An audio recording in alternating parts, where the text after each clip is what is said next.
Alright. Hello everybody and welcome to our Crosscode game dev stream. I'm Felix aka Laxen. I will do the game development, and with me in the voice chat are Henne aka Geflügel, Stefan aka Regiden, and Teflora aka Flora. Hey Lix, give us a second to actually introduce ourselves. You cannot all talk. It's okay. We got a subscription by a certain Teflora, who subscribed already for 35 months. Thank you very much. Saying a new PB record in sub-month. Nice. Personal best record. Yes, nice. Very nice. We got another 35-month subscription from Vervin. Thank you very much. Saying about time I checked in again. Yeah, haven't seen you for some time, I think. That's a head-to-head race there. Yeah. And another tier 2 dips subscription by Electrominator, who subscribed for 31 months already, saying good evening. Thank you very much. Welcome. Finally back with streaming. I mean, every few weeks now, that's kind of like the rhythm we now have, but we do have more streams happening in Discord. Most by Stefan, I think. So, let me unpause the music bot, because we still have a music bot that seems to work. The player is now unpaused, but quiet. Or, here we go. Yeah, and it starts with some nice Terranigma. And we got another subscription by Nerd Who Watches Football, who subscribed for 5 months, currently with the 2-month streak. Thank you very much. Thank but you. There's no football to be watched. I mean, to be worth watching right now, I think.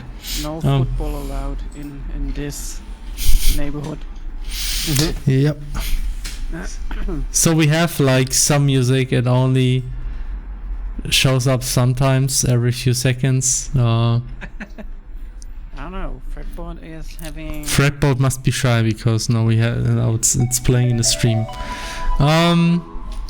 We got another subscription by Prime from Death Q Row 1 saying new badge. Yay! Yes, you got a new badge, like the Thunder badge. Nice. Yes.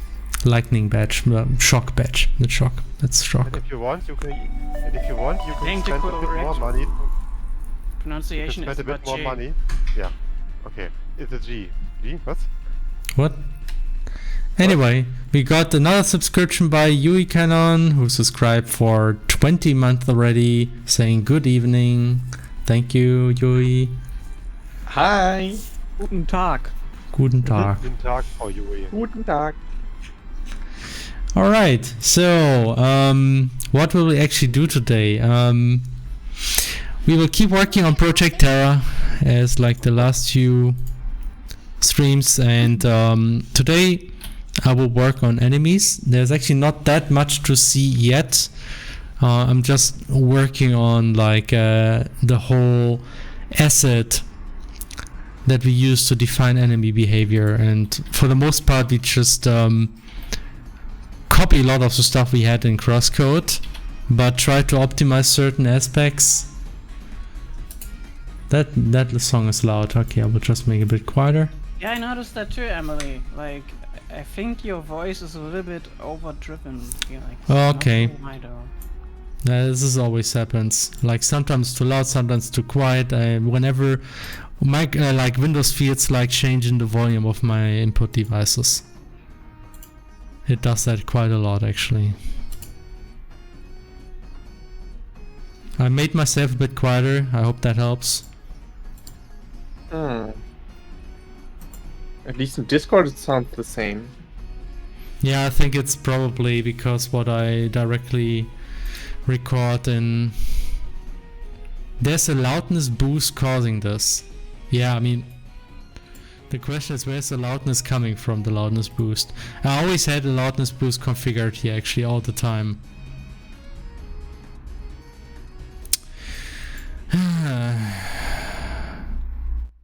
You can do it. Wait.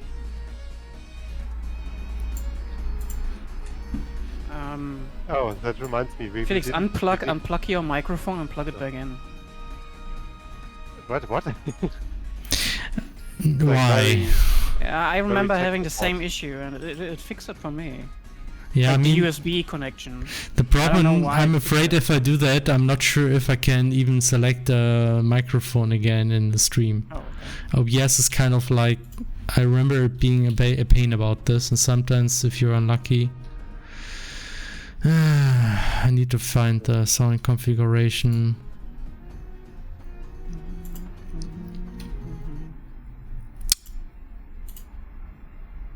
I mean, it's I fine wonder for if me. it comes from the mic, from the sliders on the mic, or if it's like in your software somewhere. I mean, to me, it is fine. I don't have a problem with it staying like that. Kind of sounds like yours, Flora. Really? Yeah. Like whenever you have issues, but I don't know, like after a while, you just get used to that. Oh my god, why is Microsoft so horrible with settings? Right. Subscription by Bill Fork 34 Bill for the 19th month. Did you know, chat, there is a way to subscribe to your favorite creators for free? Really? Just type in your credit card information per Twitter DM to Radical Fish Game. Wait, wrong info.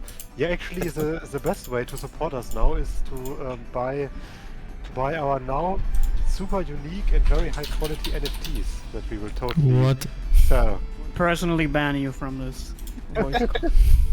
Yeah, I'm sorry. I just before the stream started, I saw some NFT bullshit on Discord again, or rather on Twitter, and I spent like 15 minutes laughing about it again. It's like, man, but this might be the true purpose of NFT. Be like some real life comedy for people to laugh about it. And also simultaneously we laugh about it, and it still destroys the environment. Destroys the environment and Oh my mean, god, okay, no, I I'm finally gonna- found it. The option gonna is talk just about this called later. sounds. It's the sounds. Okay. So, Want to yeah, like Want it's to a talk maximum. about Maybe Terra? that's why. Oh, That's much right, better. that's Oh, much yes, better. that's much better. It's better now? Okay. better, yeah. Yes. Yeah, that's what I mean. Like, so for some reason, sometimes Microsoft decides, oh, this seems to be like a new device that I never saw before. Let me just reset it to the default value. That is so... Like, does it Thank do that you. for me too? Like, I never checked, actually. But I use a separate compressor too, so maybe that's why I never have problems with that. I mean, I also have a compressor configured here in OBS. I think the problem is that...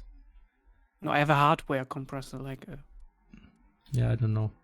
that the signal goes through before, like a mixer kind of situation. And that is always plugged in as the only device. Maybe that, I don't know. Who knows? I don't know. Windows is just a mess sometimes. Okay, anyway, I think it's fixed now. Hopefully. Alright. Yeah. Music bot is just happening sometimes.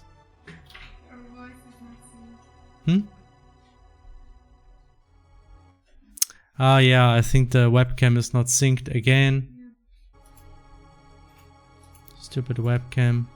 This used to work perfectly fine in the back, but recently, for whatever reason, something about the drivers is messed up, and now, for whatever reason, OBS cannot keep up with the webcam. So when I record for too long, the webcam is always delayed, and then, yeah, it's not synchronized. What the heck? Yeah. The webcam was gone for a second there, but it's back. Yeah. Tsuki Zero says it might be Discord's fault, but who knows? I don't think so.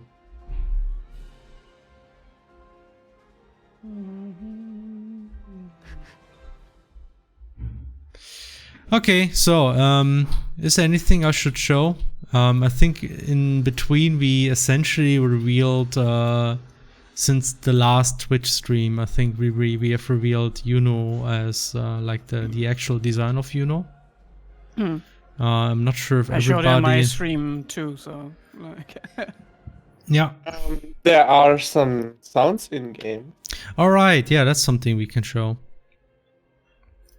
Okay, let's open this one map that we use all the time. We only have this one map.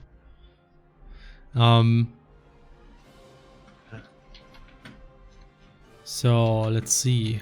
There's still Thanks for a the work in video. progress, but you can think like everything of the prototype is work in progress. So. That's true, obviously. Obviously.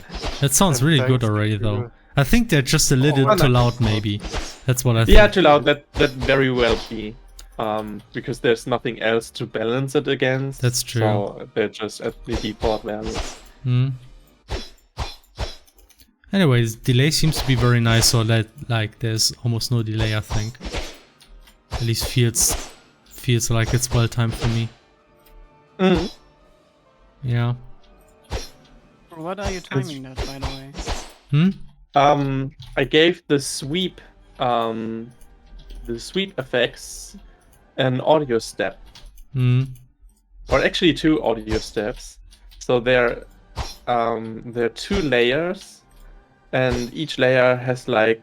I think 4 it definitely randomized starts sounds. at the right time. I think you might want to check if the sound has a delay in the beginning. If it starts immediately or if there is some pause in the beginning. Because it seems like there is a pause, which makes it show up a bit, like play a bit too late. At least it seems that way.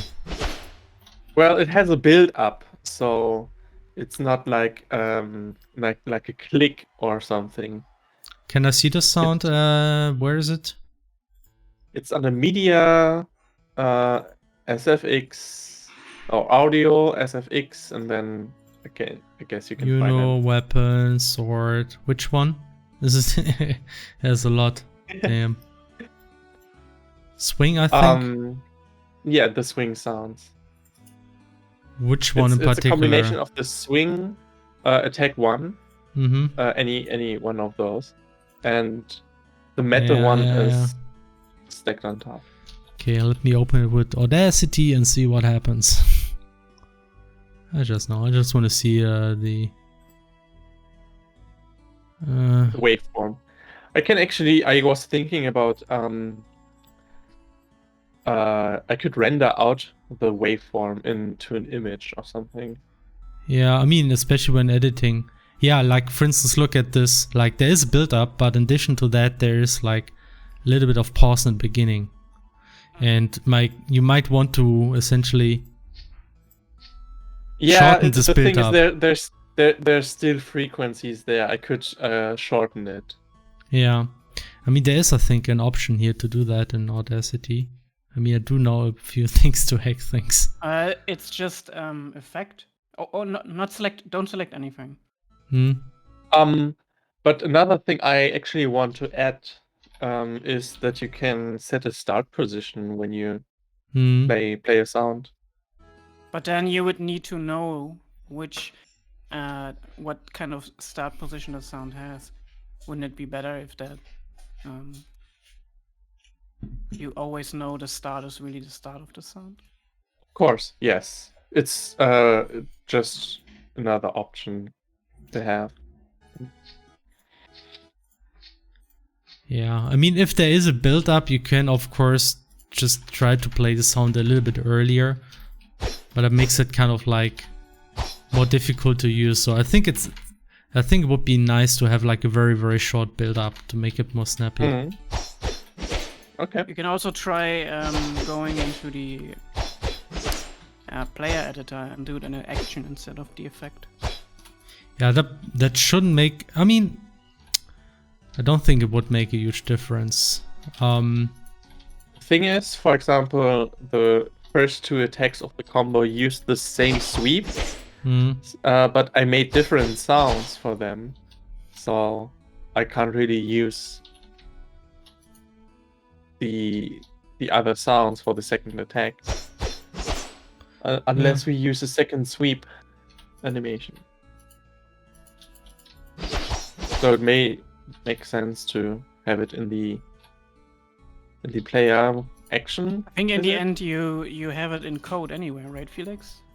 What do you mean in code? Because you want to probably have different swoosh sounds based on the element, or you want to layer it Yeah, I over mean, it. the element will have different effects as well. So you could as well bind effect and sounds, but you could separate it as well.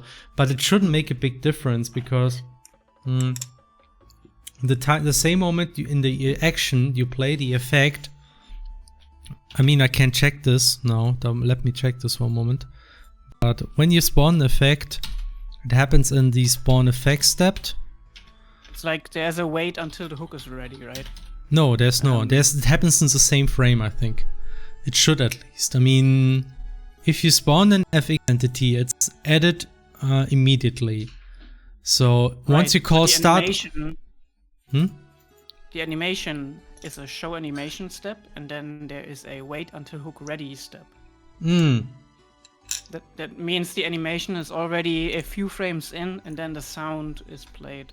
This wait until hook ready is actually only there for the telegraphing move, like this pre-move. So exactly at the frame when Yuno starts swinging the sword, that's when the action continues. So if you play it before that, it would already play before Yuno starts sweeping. So that also, I mean, you essentially see that when you play it in slow motion, right? So the moment she starts the swing, the sound plays. And it really should be in the same frame. I mean, you can just check it actually, unless there is no play sound yet in the action.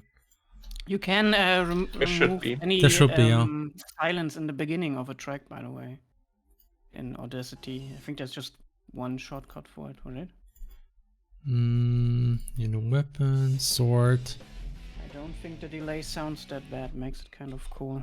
Yeah, I mean, it's not really bad. I think just reducing it to maybe about half the time would be already enough. Yeah, I think I can totally do that.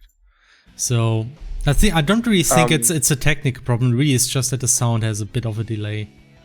Can I test this? Yeah, as I said, it's just I had my a frequency analyzer open, and I cut everything out where the frequency analyzer showed nothing, and the really short bit at the beginning has some frequencies. They're just very, very quiet.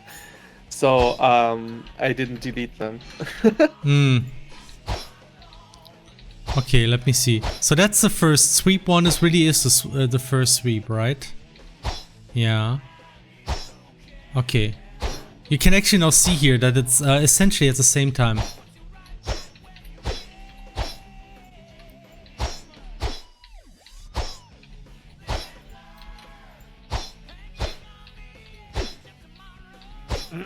Or is it? Yeah, I don't think there's a difference. I mean, let me choose a different sound.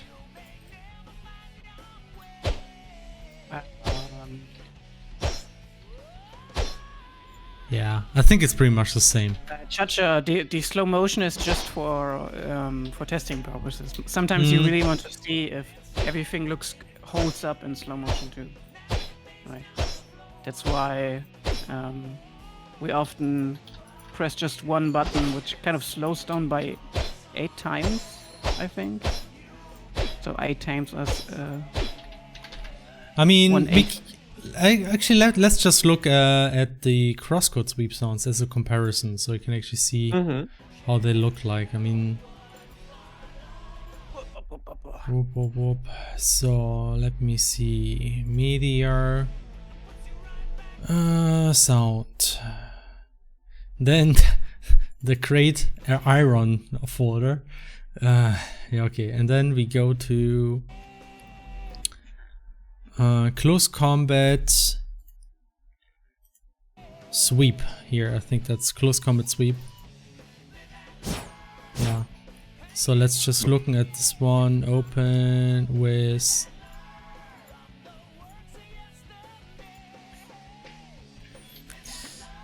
Okay. So we got already the perfect edge music here, I think. Yeah. Wait, is fretboard working? Yeah. Oh, wait a damn, second. yeah. Wow, whoa, yeah. Wasn't there like some music Hmm. bot that was supposed to get Rhythm bot. Rhythm bot, okay. Yeah, Rhythm bot doesn't work anymore. That's why we now use fretboard again.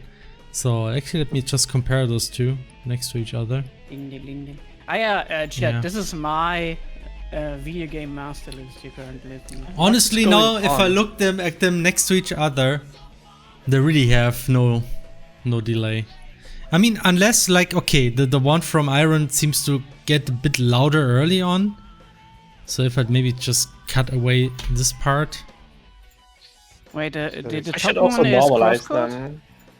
Yeah, God damn, like the Terra one is like it's very loud. warming, very, very. Yeah, I mean, it's good to have loud sounds because it's easier to make loud sounds quieter. The opposite, you always get some quality loss, I think. So it's usually a good idea to have loud sounds. If you have a normalized sound, it basically uses the full range. Mm-hmm. And if it's quieter, it's basically compressed. So now, if I think about, maybe the delay is probably actually similar to crosscode. I mean, I have to check this in more detail, but maybe it's just. So which one was mine and which one was Iron's? Yours was the upper one, and Iron's was the. Oh. No, yours was the lower one. Yours was the lower one. Iron was the upper one. Yeah. Okay. So I don't know. I think there's probably not a big difference. So maybe I'm just overthinking stuff. Need to compare this more closely. I think it's actually pretty good the way it is. Could maybe. This is over analyzing anyway because. Why is my sound reversed? What the fuck is going on here? You're listening backwards. That's why. What? You just turn your ears around. What sound is reversed? I opened up the project and like my keys didn't work for a second and my mouse jumped around and did super weird things and was super buggy. But yeah, just want to say like those sweep sounds are really good already. So okay, nice. That's I think it's going in a very good direction. I mean, I think it's a lot better than a lot of sweep sounds we had in crosscode already. So I'm very happy. That's very good to hear. Thank you. Yeah. By the way, that's a good segue for Felix to start working, and I can like tag myself in because I recently played a game that had also the damage types. Damage types? You mean like the slash, pierce, and they called it strike, but it was basically blunt. Okay. But they also had additionally fire, ice, wind, earth, light, and darkness. Darkness. Also darkness. chaos. And yes, I'm talking about the God game, the GOTY of 2022. You heard it here first, chat. Final Fantasy Origin: Stranger in Paradise. This game. Bullshit. Yesterday they shadow dropped the second level, and guys, yo, I think the memes are strong. The memes are amazing. The memes are strong. The gameplay is insanely good. It's Team Ninja, so you gotta expect a good gameplay. I've seen a bit of it, and it looked really good. So it's not very performant right now. It's still in a better phase. But that was kind of the same with Neo 2. So I'm hopeful that when I select favor performance, I get 60 FPS on a PlayStation 5. God damn it, come on, game developers. You cannot be kidding me. But anyway, yo, this game, it is so corny, man. Yeah, but in a really fun way, it seems like. And you think the memes are corny? Yo, they talk like that throughout the game. Yeah, I've seen a bit of that one stream where that clip is from, and like the entire scene is like, you know, this one girl talks about very emotionally about the deep, not deep, but like her the frustration plot of about like chaos. the whole chaos thing, how she tries to find a Chaos thing, that this solution, and that. how she wanted to sacrifice herself to stop things. Yes, So it's yes. like very emotional. And then this And he's guy like, just goes yes. bullshit Bullshit. and listens to his edgy music of and walks nature. away. It's Just incredible. activates Like there's a his scene edgy after that, right, playlist. where he explains himself, where he says like, nah, chaos exists, and shit like Yeah. that. But anyway, this is like Team Ninja cutscene making. Yeah. Like cutscenes where you always think like, what did I just watch exactly? And then you continue on with like slamming enemies, like the whole parry into special attacks, and the idea that when you do a combo move, you can set what special move comes after, right? So I press square and then triangle results in a different special attack, as if I would be, say, pressing square, triangle, and you can adjust it yourself. That's pretty cool, because you can also do it to like sidestep attack or a dash attack. I mean, it definitely looked really satisfying. I mean, I watched some parts of the fighting as well, and like it's very juicy in a way. Also because of how like straightforward and vicious those special attack animations are. Like when he just guys, punches them and rips their mouths open and things like that. It's really fun. Guys, Yes?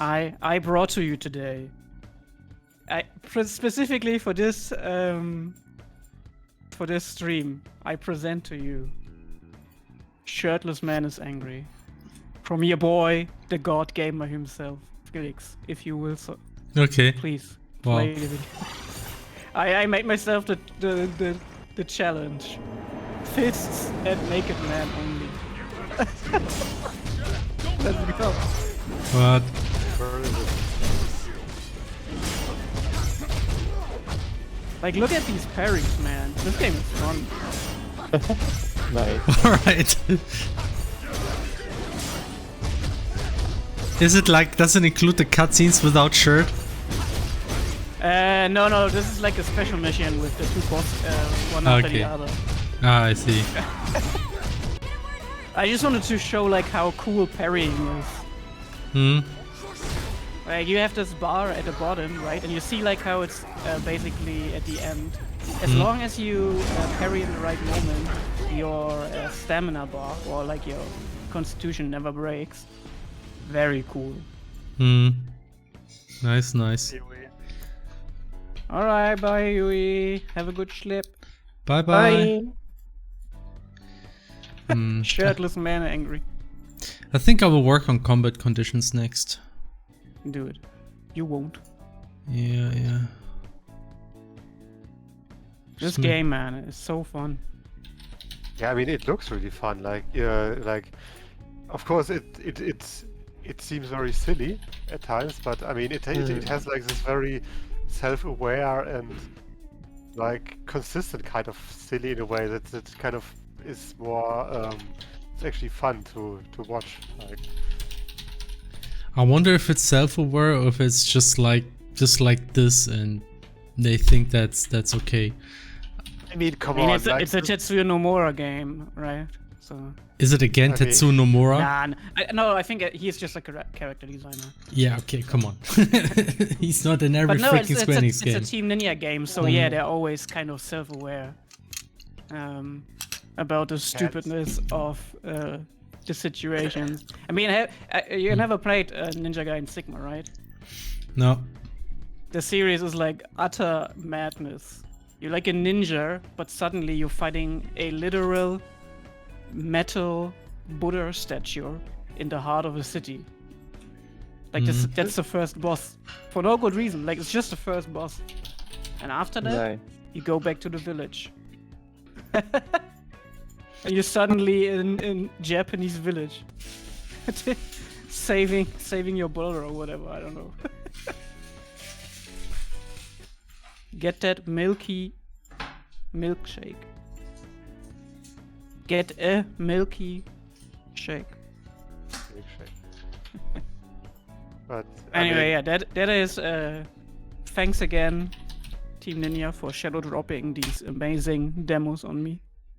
Thank you. Yeah, Thank you. and Please continue. It's really interesting because I've looked at those older trailers again because I was like, which game was it? Oh yeah, right, it was that game.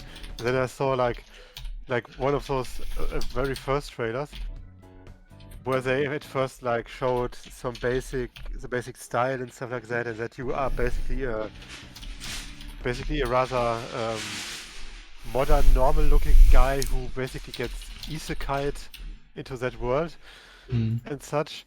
And that trailer. Not just him, has the like... other two too, right? Yeah, the others too as well. Yeah, they all look pretty. Okay, interesting. Yeah, it's true. And the girl too, But- basically. They're all Yeah, isekai'd. But interestingly, people are like plebs and gave it like a 50% dislike ratio.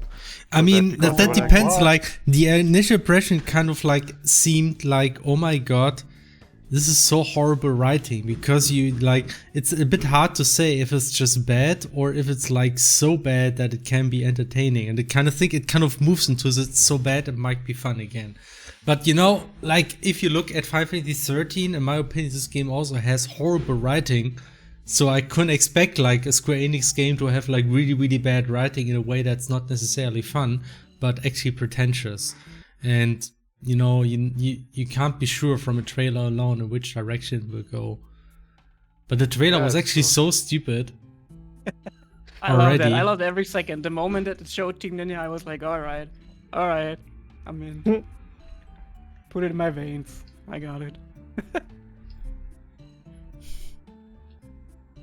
Like, this is basically, like, this is also what I wanted from the studio after Neo 2, right? They said, like, no more Neo. And I was like, okay, please make a fantasy Neo, right? Just take some of the gameplay elements, give me the loot-based grinding, and I just want my big-ass fantasy swords, man, you know? I just want fantasy armor and not always just Japanese, because, like, it gets very, very easily very boring in Neo because every sword looks the same. It's just katana, always. Yeah. There's no variety there, and that kind of sucked when you like to play swords and not like the other weapons. And so I was like, oh, please give me a sword fighter with some fantasy swords, or like a big ass great sword that does not make any sense. And they delivered. And they did it. They did it.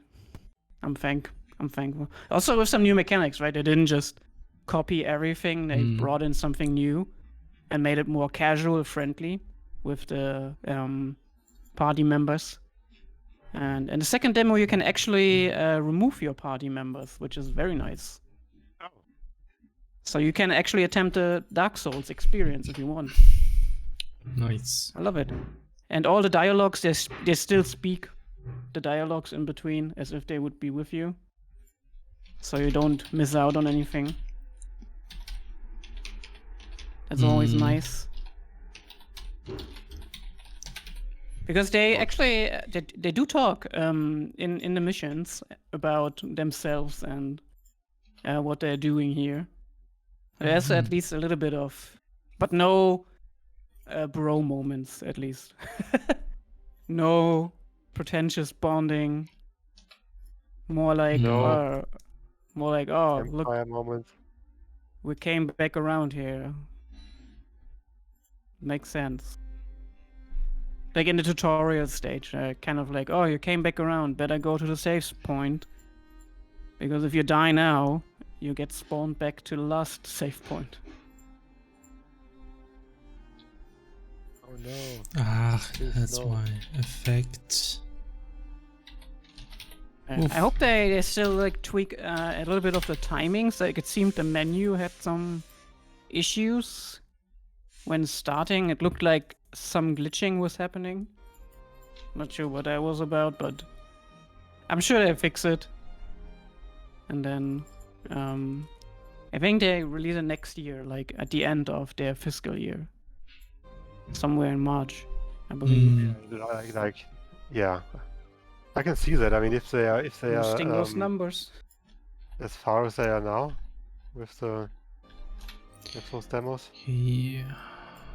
Yeah, they also again made a survey, so you can definitely see that what people didn't like from like the survey results they fixed in the second demo. They showed like more weapons. You have much more weapons, and the advanced jobs have access to more than just one weapon. It was always kind of a little bit stupid in the beginning that you couldn't really when you have a higher advanced job, you couldn't select any other weapon but whatever. They just had 3 weapons, I think, but now they have like 6 or 7 weapon types, including still what is the absolute easy mode, the mage job. Ah, so it's like in Dark Souls. You just hold down a button, and the longer you hold, the stronger the magic, right? It goes the typical Final Fantasy scale. Yeah. And you can, while you cast it, you can select what element the cast should be. And, right, if you know the weakness of the enemy, well, then it's easy. You instantly break them with like a high-level magic spell and run in and insta-kill them. And they made it so that your max HP goes up when you do those insta-kills. So you have to kind of chase for them. Constant in and out. I like it.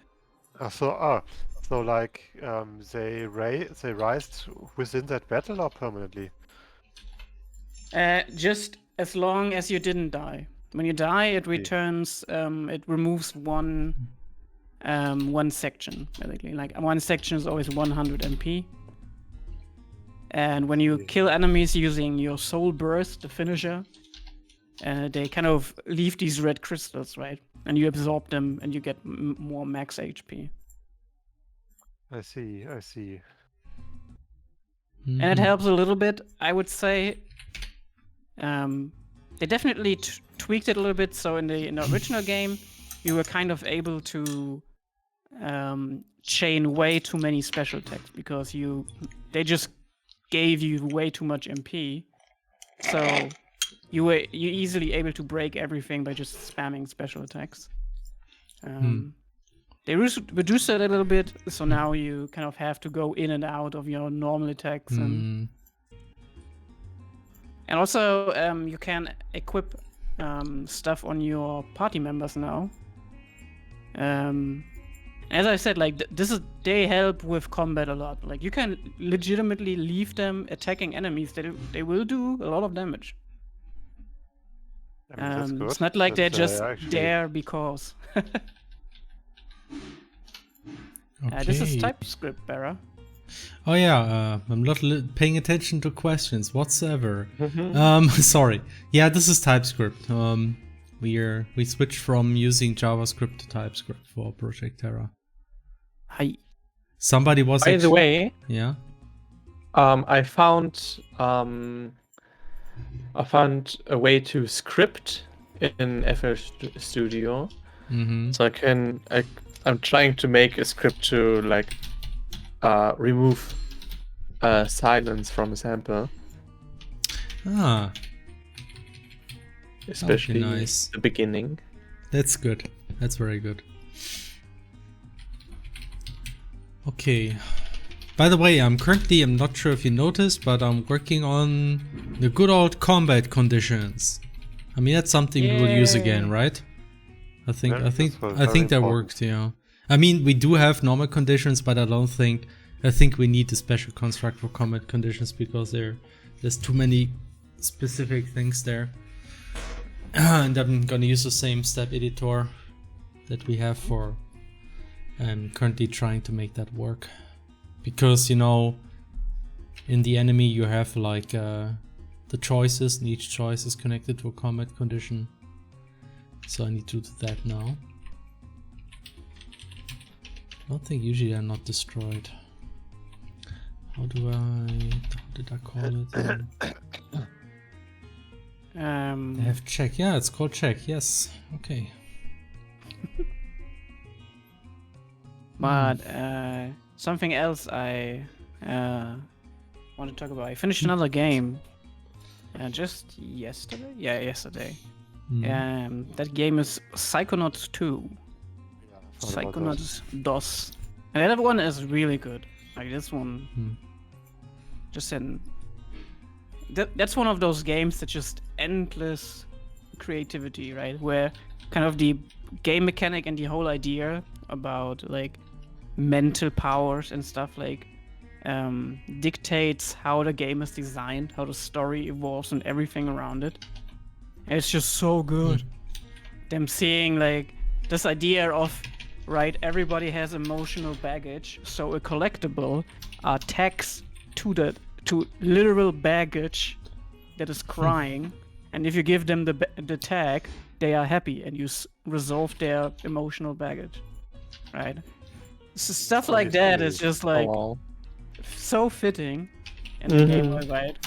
And especially for those who played Psychonauts 1, the whole story is like, all right. I think they always wanted to make a second game. It kind of makes sense. The first game kind of ended on a big cliffhanger, but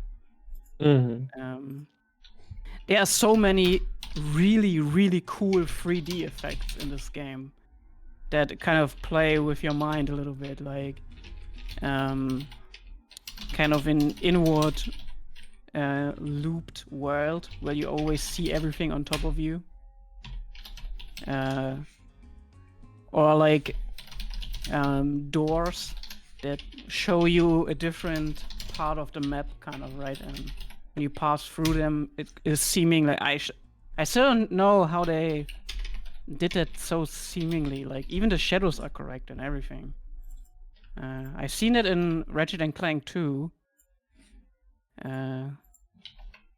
but I know they streamed and stuff, and it's not the case in Psychonauts. So I would like the whole game just oozes so much smart stuff, like cool camera cuts. It even does the thing that Ratchet and Clank does, right, where it shows like a movie, two scenes next to each other.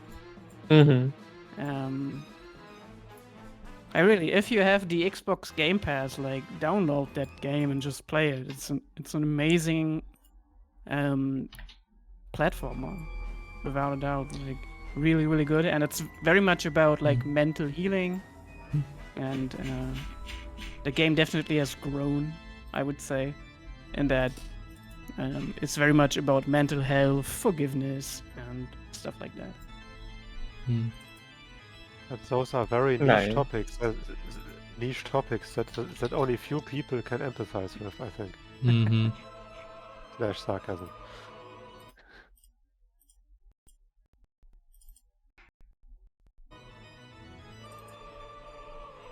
Oh, Luigi's Mansion for some spooky October vibes. Ah, stimmt, we do have Halloween. Spooky October, right? So we soon need to do spooky October Halloween drawings, I guess. I also played the game since the last stream. Oh wow! Finished it. Oh. But it's not really a full game. It was also just a demo of this one game that is very, very much a thing that. It's very niche. I bet nobody else has played it. I bet nobody has ever played a game called Undertale, and that's that other game. That's an anagram of it. And of course, it also has created a lot of memes.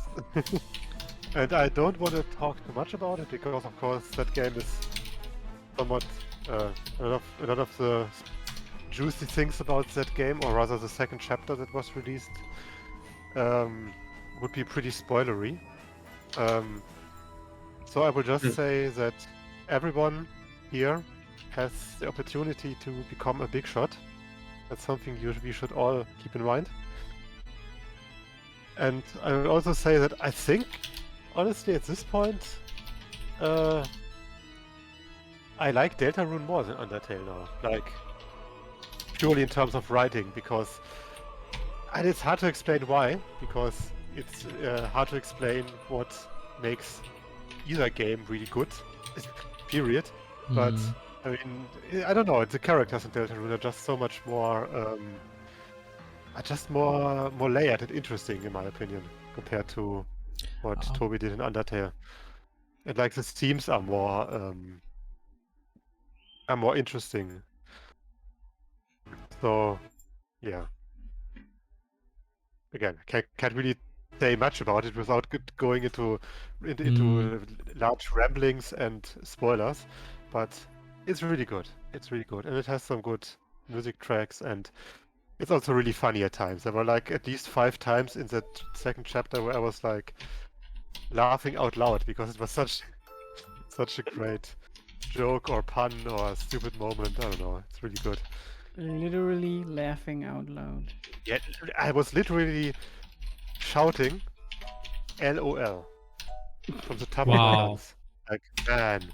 And then I was like doing an XD motion with my arms in front of my face. So you could have my face be an XD, basically. That's because weird, it was so funny. It's so great. Yeah, I 100% agree. Deltarune is Toby's best work yet. Yeah, it's really good. And also Noelle best girl, of course. But come on. But as what is it? What weird music is this? I mean, I only remember. I mean, I hadn't played it at all, but I played Deltarune. I just remember that I liked the mechanics a lot, but like for whatever reason I didn't like the writing that much in that game. I think chapter 1 is a bit difficult because you obviously go into it having in mind that Undertale exists and that there are many parallels to Undertale with the characters and everything. Yeah, it seemed a little bit.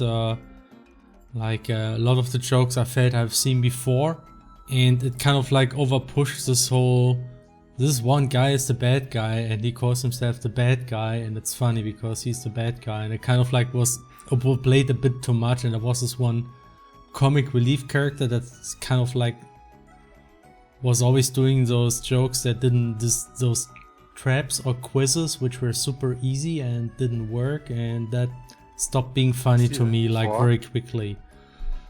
Yeah, I can see that. Chapter 1, I mean, there's this thing, you have like the expectations that you subconsciously compare to Undertale the entire time. In both, like, you expect things to be like Undertale, but you also don't want them to totally be like Undertale, obviously, because you want... And you also have like those expectations in terms of, is this like a pacifist genocide thing again, or is it not, or whatever? And I mean, and chapter 1 wasn't in my, as far as I know, because I think in chapter 1 it barely made a difference if you fought or acted, because even if you defeat enemies, they don't die; they only flee from you. And chapter 2 actually did something that you can at least recruit those enemies to your home base. And also, minor super wake spoiler, there is a different route in chapter 2, but it's much more obscure. Route. But it's very obscure and hard to find, but also very awesome in like the thematic writing and everything. It's really uncomfortable. It's really good. It's really well done, man. just gonna say that. Yeah, a minor part of the ending in chapter 1 was changed. It's true. But yeah. Yeah, the music was very good of Deltarune. I have to agree with that. Yeah, and chapter 2, you didn't listen to that one video that I sent you, right? Nah. It is really good. Ignored. And I think you will really ignored. And I think you will really like it because it's very clearly based on a track that you really liked in Undertale. Yeah, okay. That, of course, being Megalovania. No, another one. Another one, yeah. What was it called? Death by Glamour? That you liked? Death by Glamour, yeah, and I also saw that it's based on that. that other Nintendo article. My favorite one is the one where the duck transports you over the water. That's literally the best track. Oh, you mean the track that's literally just silence? Is that one? No, it's not silent. It's like literally called duck transporting you over water, right? Chad, help me. Yeah, it might be true actually. They have like really good titles. Anyway, guys, become a big shot. Memes, my This friend. makes Memes. this would Ah, make yeah, the sense when bird you. that carries you over a disproportionately small gap. Right. Yes, that's yes, the yes, track. yes, That's the best track. yes. Right, right.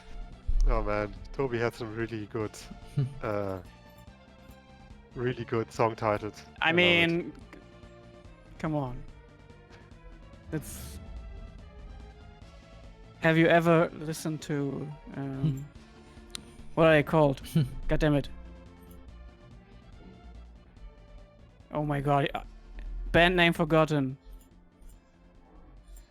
You know the one, Chad. I have to I have to.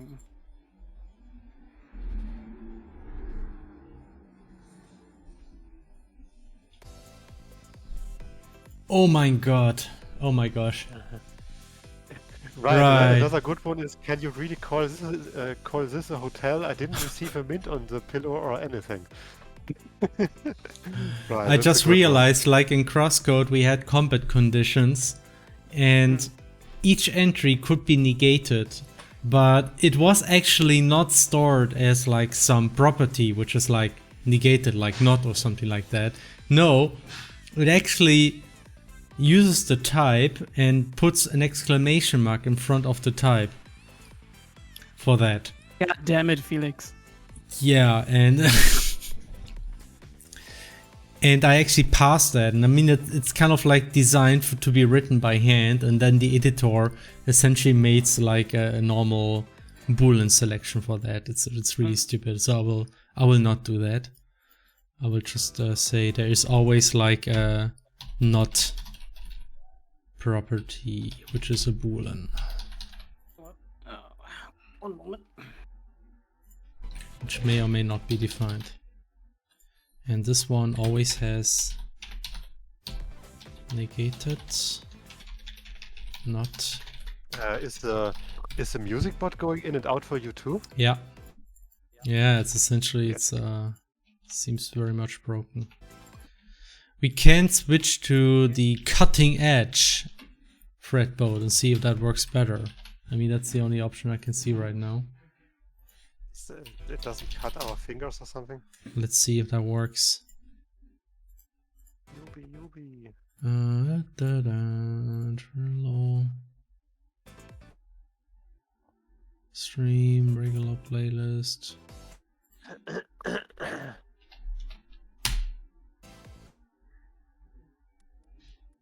Okay. Then I will just say this one is quit, I think. Nice. I crashed FL Studio with my script. How do you stop fretboard? I think the music bot is very loud. No, we have two musics. How do I stop? I can just pause it, of course.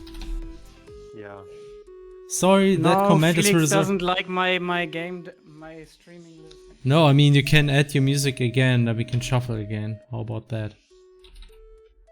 How about that? It's just that maybe the cutting edge fretboard actually runs more stable. No, my. God damn it!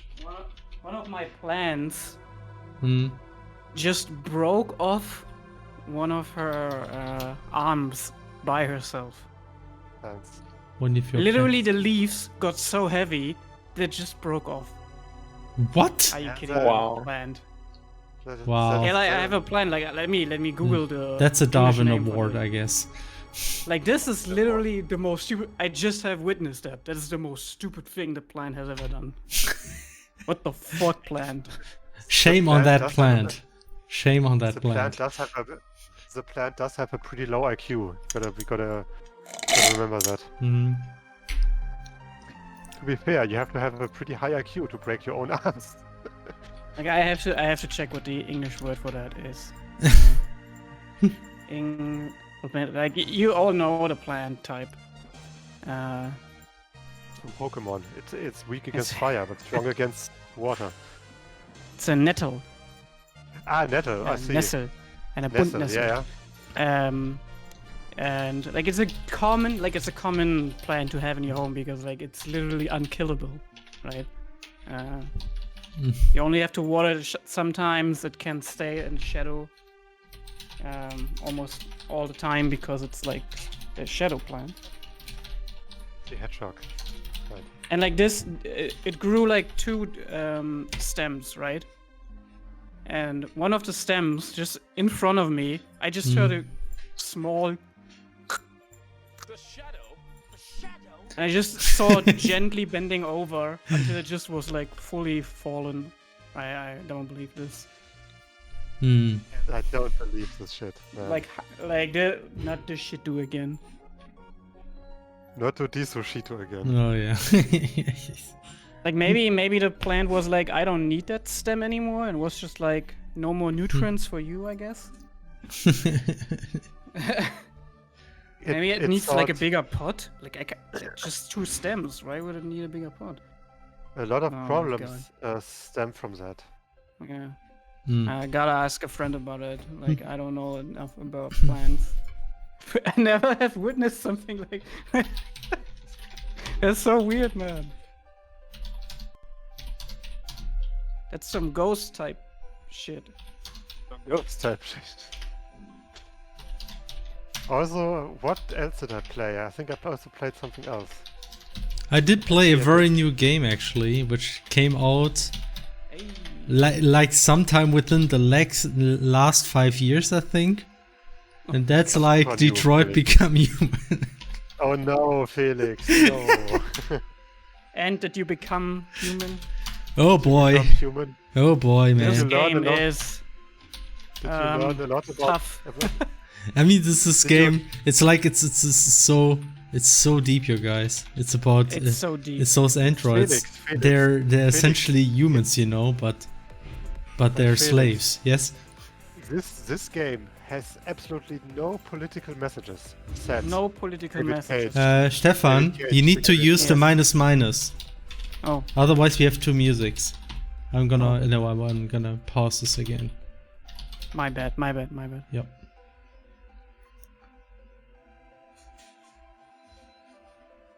Anyway, so actually I mean, to be fair, I mean, Detroit Become Human, for me, really feels very similar to Heavy Rain in many ways, in that it is actually entertaining. Like, it is, like, the pacing is well done, like, the writing isn't horrifying, it's like, there are some moments which are kind of interesting, I thought, and, like, some of the characters kind of work. And especially there's always some stuff happening. It kind of like makes you interested to continue. Like I always have, like when I start those games, I actually feel motivated to play them through rather quickly. And that's already, I mean, that's something, I guess. But like it has like some of the problems with Heavy Rain 2 and like those a lot of characters feel very one-dimensional. Yep. And that's like this is like everybody just can't shut up about androids, and it's always about the androids. Like, I know this game is about androids, but you know, it feels like every freaking problem of this game is related to androids.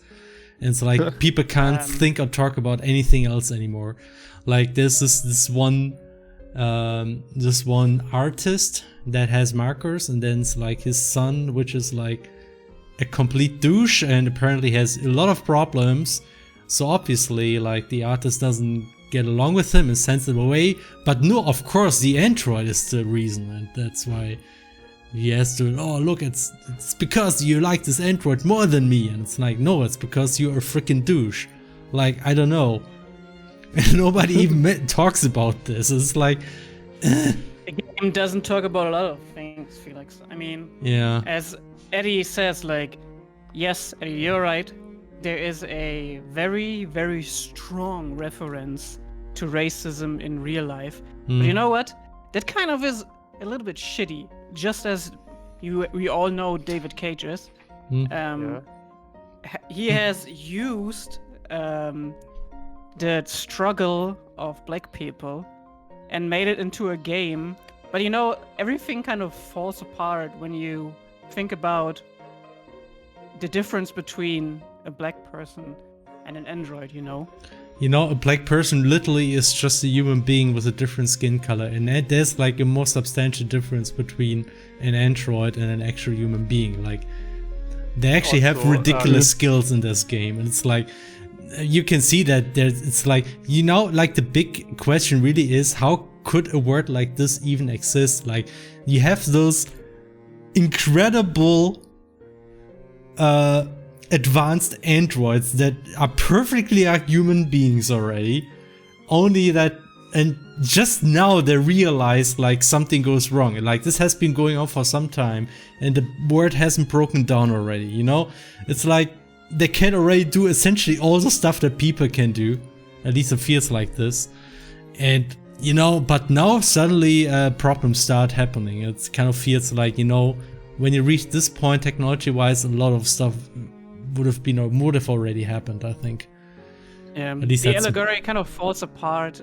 Like, I think that it's just the worst allegory to like civil rights. It falls apart, as you say. Like, how can this world exist? Obviously, we can say whatever, sci-fi. For some reason, people just shut off their brains for a few years and developed something that is clearly better than themselves. Yeah. And now we're here. But also, like, there's a cutscene where, like, spoilers, chat. Spoilers. Turn the stream off for like 5 minutes if you don't want to hear it. But there's a cutscene where the androids kind of walked streets together, right? And this is a clear reference to an event that actually happened, where black people were going on the street, and it was like Connor in this moment was like the Jesus. He just showed a hand. You mean Marcus in that? Yeah, but yeah. Oh, was it Marcus? It was Marcus. Was like the essentially the android Jesus. Yeah, he was like Jesus and freeing these people, and I was sitting there and just like, oh god damn it. Didn't they also literally use like black power symbols and quotes? Yeah, I'm not sure. Like, I wouldn't put it past David Cage. Yeah, no, that was one of the big things that was criticized about the game, that it was literally using like black civil rights movement quotes and symbols in certain cutscenes, potentially, for the android rights movements.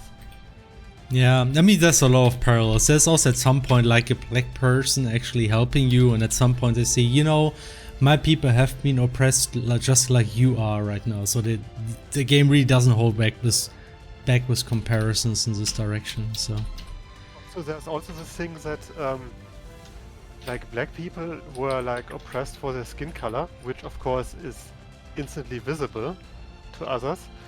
But androids, on the other hand, I mean, you wouldn't necessarily recognize an android at first glance, right?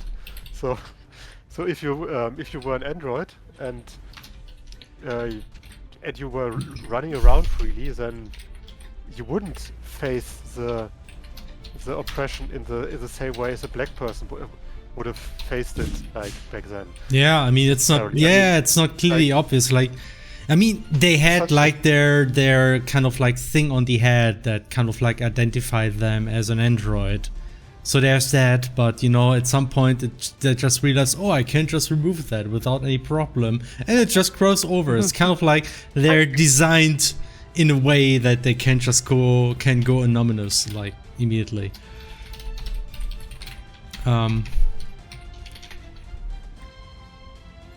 Well, please do not support David Cage. Horrible person. Yeah, it's a pretty shitty person. Yeah. David Cage. He just lost. He also just lost a big lawsuit. Yep. over his company because of sexual harassment claims. Oh, really? Stuff like that. Yep. Yeah, horrible company practices and stuff like that. Yeah. I mean, he also won like a certain lawsuit against one of the newspapers talking about it, but I think it was more because of a formality. So he's not doing very well. Defiant says the dumbest part of the game is that one of the endings implies the whole deviant thing was planned obsolescence to recall the old entropy models and sell new models. Wow. What? Okay, that's actually pretty dark. Oh shit. Oh man. Not sure I got that. I don't even remember what I had for ending. Like I fucked up as much humans as I could. I remember that. Like whenever I met a android with Connor, I was like, yeah, I'm gonna help you. But then every human, I fucked them up. Every corner didn't do what they wanted me to do, and purposefully let them die if I could. Poor Hank. Sometimes it didn't work. Sometimes the game just wouldn't let me kill someone. Very sad. That's why you all should play Divinity. There you can really kill everything. Well, more, Divinity Origin, not Divinity. Okay, wait, that's a different game. I also started playing. I started playing another game, Disco Elysium. That one is great. Oh, that's good. I also want to start. But that's the problem with Disco Elysium is I actually started to play this a little bit, and like that game didn't stop dumping information on me that I didn't care about, and I was just standing in front of this tree trying to get this one thing, like the corpse down for I think at least 1 or 2 hours, and then I kind of like lost interest in that game. Can happen with those kind of games. Sad. If you're not super into it. But yeah, the game. Like I think that's what I mean. Like you can say a lot of bad things about Detroit Become Human, but this game had great pacing. It kind of like put you in a row, and it kind of like there was a lot of interesting stuff happening, so you kind of like kept going with it and was interesting enough to play it through. While with a game like Disco Elysium, you really have to invest more time, I feel, like to get to the more interesting parts. At least that's the impression I got. The game will stay exactly as you described. Like the game is very much about these inner monologues and exploring your mind and kind of understanding what kind of person you want to be with your kind of resurrected mind, with your kind of rebirthed mind. Yeah. I personally loved it. I loved when there was like some part of your mind fighting with another part, and the voice acting really carried that. At least for me, like I like the voice actor for like the police officer, the other one. That one, the dude at the bar who's just like angry at you. Perfect voice acting. He was so pissed off. He was literally giving you sass only. It was so great. Sass only, no eyes. Yeah. But yeah, as the real Tetris said, like the constant exposition and deconstruction is absolutely all you can expect from this go. And but if that's not your forte, then I mean, essentially, you have to take your time. The thing is, I was actually playing the game with some other person, and kind of like you think it might be like probably a game that's better to play on your own. Kind of like just taking your time, looking at all the options, taking your time, reading through all the text, and that's what I'm saying. Like Detroit Become Human is a better game to play as a group because it's more entertaining, has better pacing in that sense. Yeah, that's true. Like it's more like popcorn cinema, you know. That's kind of like what Detroit Become Human is. Heavy Rain on the BMT at BMT. Oh yeah, Jason. Jason. I mean, I played Heavy Rain for whatever reason. I played this game already 3 or 4 times through. And I don't know, like it has a lot of faults, but somehow it's entertaining enough for me to have been playing it so much. Stuff happens. I don't know. What kind of stuff happens? Also, speaking of like, first of all, Disco Elysium, I also want to play that at some point, but first I will finally try to finish that other game that I started for some time, then paused a bit. and now I continued it again, and that's Divinity Original Sin actually, the first one. I want The first first one. Nice. Yeah, I wanted to start with the first one because the second one is apparently much better, and so I want to have it is the better game, but I still love the first one. Yeah, I mean the first one is also great, but the first one is also a game where you can easily kind of lose yourself in a way in that In the music, the moment. the music, the moments, mum spaghetti, right?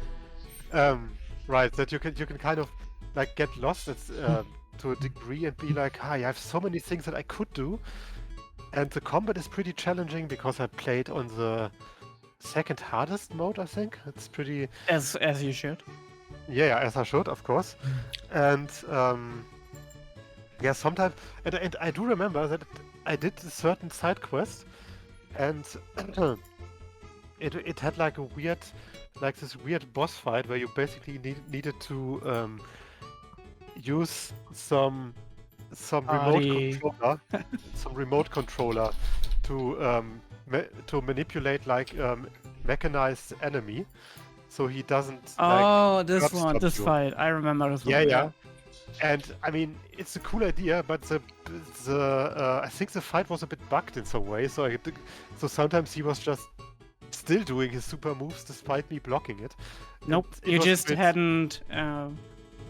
You just hadn't found something. Okay, It was bugged on purpose. okay, I guess.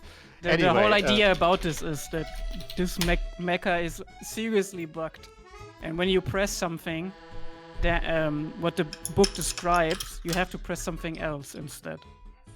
Yeah, but the thing is, I even looked into some walkthrough to check on the real commands and stuff like that, and they sometimes worked, but then like two rounds later they didn't work, and I was like, do they have a cooldown or something? What is this? Was the controller on top of him at that point?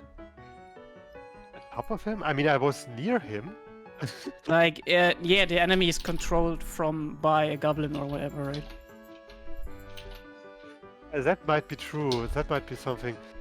Yeah. In any case, I mean, I don't need to go into the details. Thing is, I was able to beat him, but I was trying to beat him like as perfect as possible.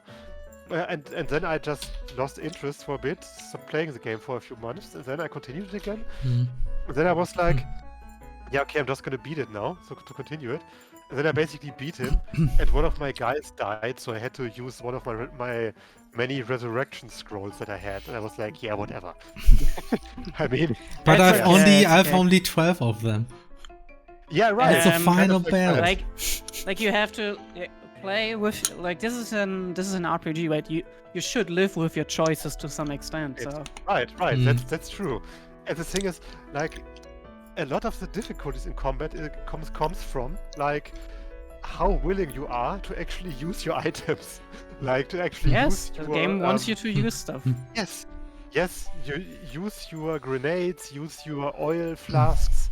Absolutely, special yes, man. arrows, Oil. stuff like that. The whole game is very much based on like area effects, oil. right? So Using when you oil. push oil on the Yeah. ground and then light it with flame, yes, that's going to be very effective. Super effective. Also, I also realized at some point that I could very cheaply buy like an oil spell for my geomancer. And I was like, oh nice, now I have an oil spell that I can use whenever I want. Great. Yes, Actually it's two so oil good, spells. man. So it's really good. Like Just- it's such an involved game. I mean, the only And thing by the that- way, the coolest thing about this, every encounter is like unique. There's no random encounters in this game. yeah, right. And It's also the coolest thing. Like everything, every encounter is handcrafted by them. Yep. And And also the it's so- second game is even better because it takes Yeah, in totally. verticality. Hey guys, Yes, do you right, remember I this saw. over-the-top epic music piece that's currently playing? Yeah, I actually Remember do where that that's from? No. That was Oh, Pokemon Mystery Paper Mario. Dungeon, just for the Mystery record. Dungeon, right. right. This was like one of our old running jokes. Yeah. Mystery Dungeon or Paper Mario. What I want to say? Yeah, I've heard that that the second game had like much more interesting battles and stuff like that.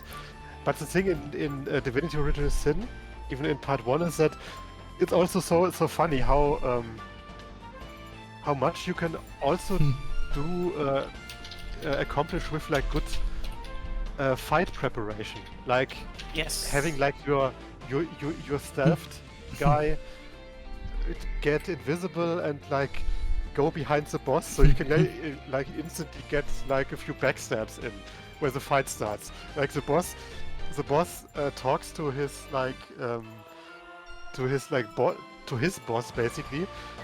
You just get your invisible rogues behind them, and then you go to him with your visible people, and then they have like this long dialogue, blah blah blah. What? Yeah, and while you're talking, you're like looting their house. That too, but also the fight starts and you instantly get like backstabs in and stuff like that. That's also nice. But it's also great how very freely you can use like your abilities, also for like puzzle solving and for like convenient stuff, for like exploration. Like when you're in some trapped area and you have like teleportation spells or rain spells against fire, or of course, I mean, you have your pyramids, right? Right from the beginning. The pyramids too. You mean for the waypoint? Yeah. You can use them to solve puzzles. Like I once used them when I played with a friend. We used them to actually get out of a sticky situation. We were dead. Yeah. We were basically dead. We were like, okay, how did we get out of this? Yeah, that too. I mean, I actually meant like the short range blink spells, because you can use those too to get like behind traps and stuff like that. Yeah. And of course, one of the most useful spells for like exploration is like the spell that basically lets you walk on air. So you can just walk over poison ponds and stuff like that. It's really nice. It's also very cool in combat, right? Because it negates. Yeah, of course. The stun. You cannot be stunned anymore. Oh, that too, right? That's a good... Absolutely. Like you can. Someone said that. Yeah, Eddie said that. You can, like, if you have water and lightning, obviously you can stun enemies, but you can also get stunned because you might, like, if you use the rain spell, right? Like, of course there's a rain spell, the best spell. Yeah. That's my favorite spell, the rain one. Super useful. Yeah, but it also creates puddles around you, right? So when you want to use electricity afterwards, you have a problem, unless you're flying. Then again, but the flying doesn't protect you against like using like steam things. No, it's steam. Yeah, that's a visibility thing. Yeah. And then and then you can also like create static clouds by making steam, and then that's so awesome. Yeah, everything has a combination. That's so good. Yeah, just like Genshin Impact. But yeah, no. Just like in a sense, basically Genshin Impact is a J version of Divinity in that sense. And an action combat version in a way. Yeah. We got a question. What does terrain consist of in Terra? Like, is it meshes, sprites, or 3D planes? We were eye-drilling your video like 4 days and still can't understand if terrain is just planes or actual 3D meshes with relief, with shadow maps and text to textures. Texels? This was to texels. So I mean, I can show you a bit in a moment. I just need to do stuff so things won't crash. Okay. But essentially, it's 3D meshes. So what we do is we generate 3D meshes which are transformed in a somewhat weird way. If you've ever seen how a link between words, weird 3D. That's actually a good thing to show. If I can still see here. So that's what a link between word does to make the perspective work. we do something similar actually, kind of like shifting the whole 3D model. We mostly do this for the geometry, and this kind of like helps to have a top-down kind of game that feels similar to how pixel art games used to look, because they have this kind of thing where you see much more from walls than you usually do, and that's something we use. And in combination with that, a lot of billboards. So billboards, you know, like the trees in Mario 64 graphics, which always rotate along the camera, and we use this for all kind of things. Actually, let me see if I can start the game. I do have some errors, I think.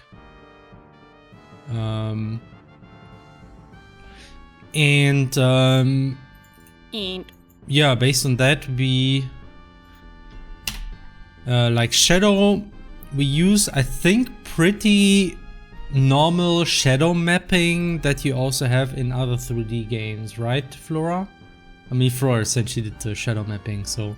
yeah, the biggest difference is that the billboards are differently rotated and tilted for the shadow camera. Yeah, let me just go to the so they map. stay consistent. Yeah, because billboards are weird. Yeah, billboards are weird. So, actually in the game I cannot show this so well anyway. But yeah, for instance, the tree here, the tree trunk and some of the branches here are actually 3D geometry. That's kind of like just created in a certain way to stay parallel to the screen. But all the leaves here, those are essentially billboards. And I think it's better if I open the map editor. So let me see. And I think okay. I could. So here, that's how it looks from the front, and that's how it looks like if I rotate things. So you can see there is some 3D mesh that we use here for the tree trunk and also like the branches, but the leaves are essentially billboards, a lot of small billboards. And those trees are essentially just billboards, and this is just geometry that is just generated in a certain way, that we kind of like keep the pixel art look and feel. And I think one important part is that we try to avoid scaling and distortion of textures. And one example is actually this here. I mean, look at this closely. Like, something we could have done, and I can actually show you what that is. How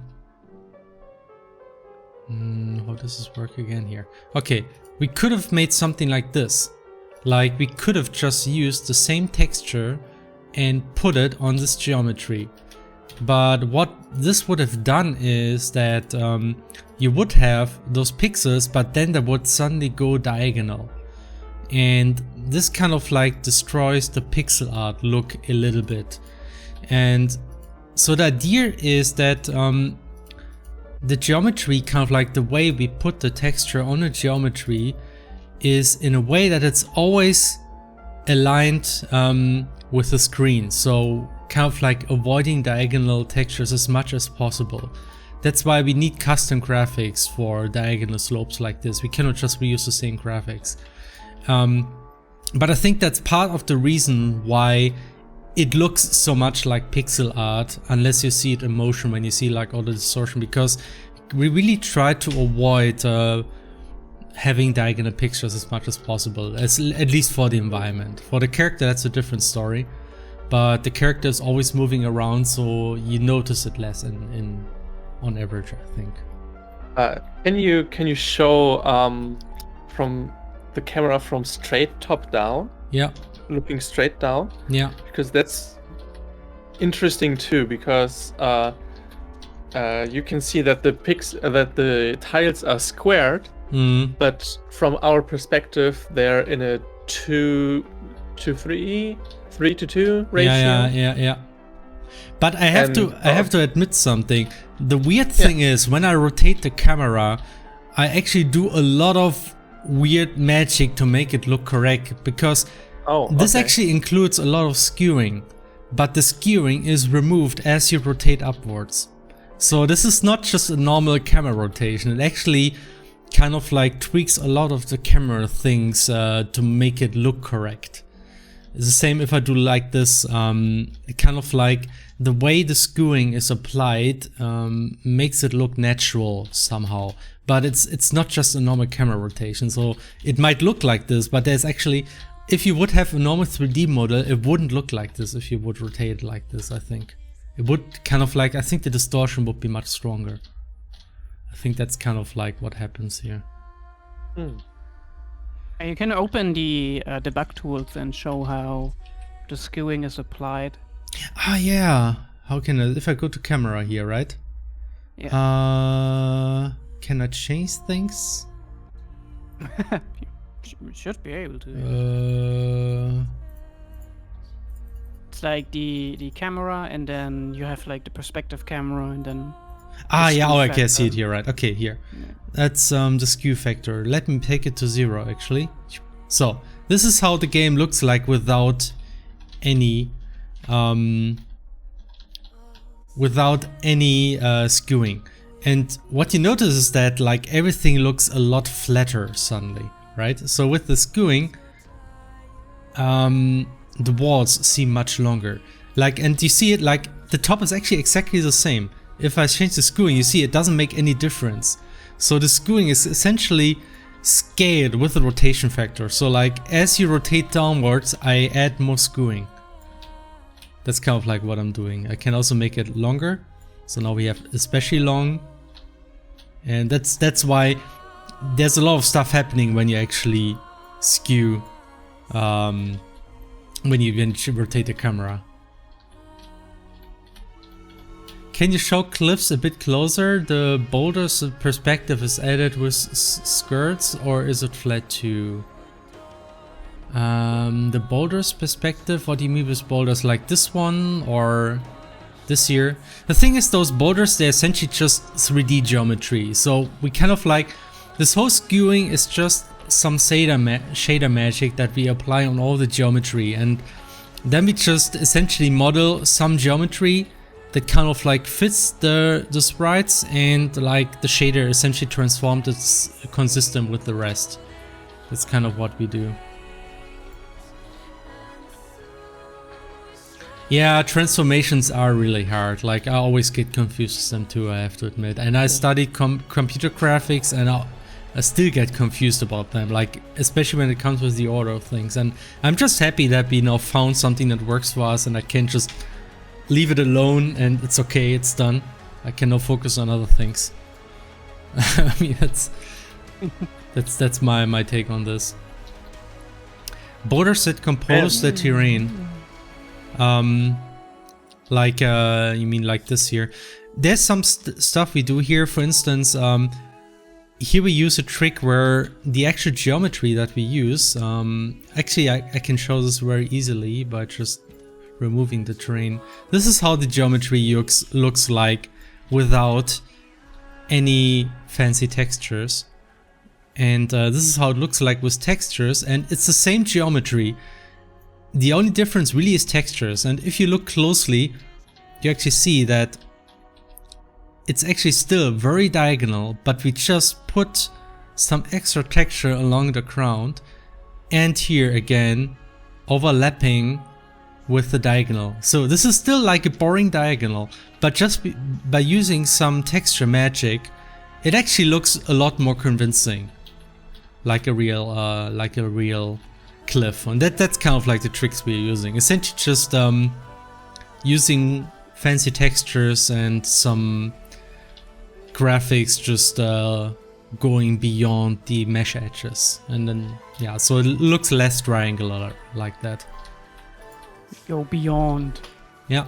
Just ultra. I mean that's always, video games are so much about finding like the cheap tricks which make it look nice without having a lot of work.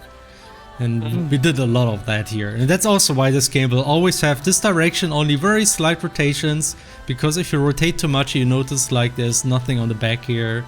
and things look weird from this angle and all that, so we don't do that.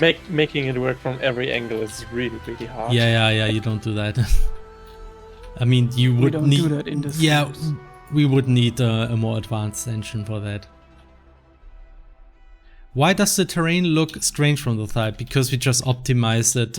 Honestly, here it's just because like we don't have any proper texture here. I mean, this texture could be optimized. It's not ideal. There's also maybe some stuff with the shadow shader, but honestly, this is actually at most the angle that you will see. We will not rotate. This is actually a bug here. This is there's some texture wrong here. I think it's because of the floor. Yeah, that's because, yeah. So that's like the most rotation you will have in a game, I think, at most. And this is again, and that's about it. So I'm not even sure we will have that much, but it's just an idea for small effects. You might have very slight rotations, and otherwise you will always see it from the same angle. Was Crosscode made like this too? No, it wasn't. No. Like Crosscode didn't use any 3D, it'll just use Canvas 2D to render everything. And that honestly made it really difficult in different ways. But there was no way we could have done this kind of stuff with the Crosscode engine. So we essentially used the prototype to develop this technical foundation. Essentially trying to find a way to render 2D graphics with WebGL that look very much like pixel art, just with a very slight 3D perspective. So that was our goal.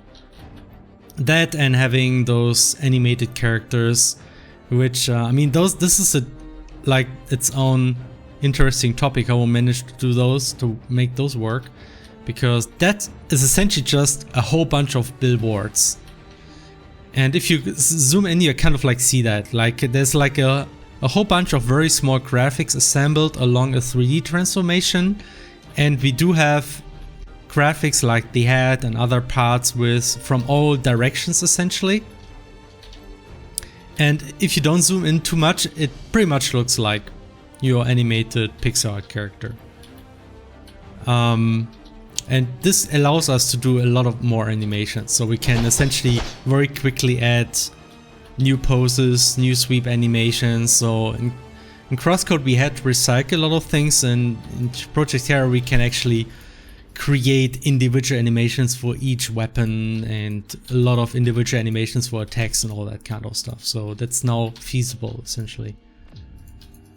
And yeah, I mean, it's a little bit like what Spline 2D does, only it's based on a 3D animation, and it's a lot about making it work from all viewing directions. So essentially when you make one animation, you essentially have all the rotations automatically, and that makes it so much faster to create them. But having this rotation always as something you always have to support, that means that each body part automatically has to work in rotation, and that again helps to make animations look much more realistic. Like case in point, the torso actually always rotates if you look closely, and that's something that makes the animation look less like those rigid animations where we see that graphics are essentially only rotated, because we do swap out graphics. They're always rotating all the time, and that's why it looks more like an organic animation. And that's because we have to do this, because you can also see those parts from, in this case, 16 different angles. So also keyframe. Also keyframes, right? There's not like the pixel art look would probably break. Like often games, what they do with Spline 2D is they just interpolate between the keyframes very heavily, and it makes it look very much like a puppet. Oh yeah, that's another thing. We intentionally reduce the amount of frames animations can have. Like for instance, you see that this is actually not a 60 frames per animation, 60 frames per second, but it's actually, I think it's 30 frames or 20 frames. That's usually what we use. So it's like it's artificially reduced to to give this more this pixel art look, and you especially see this when you actually walk. But yeah, actually for the aiming, you can see that.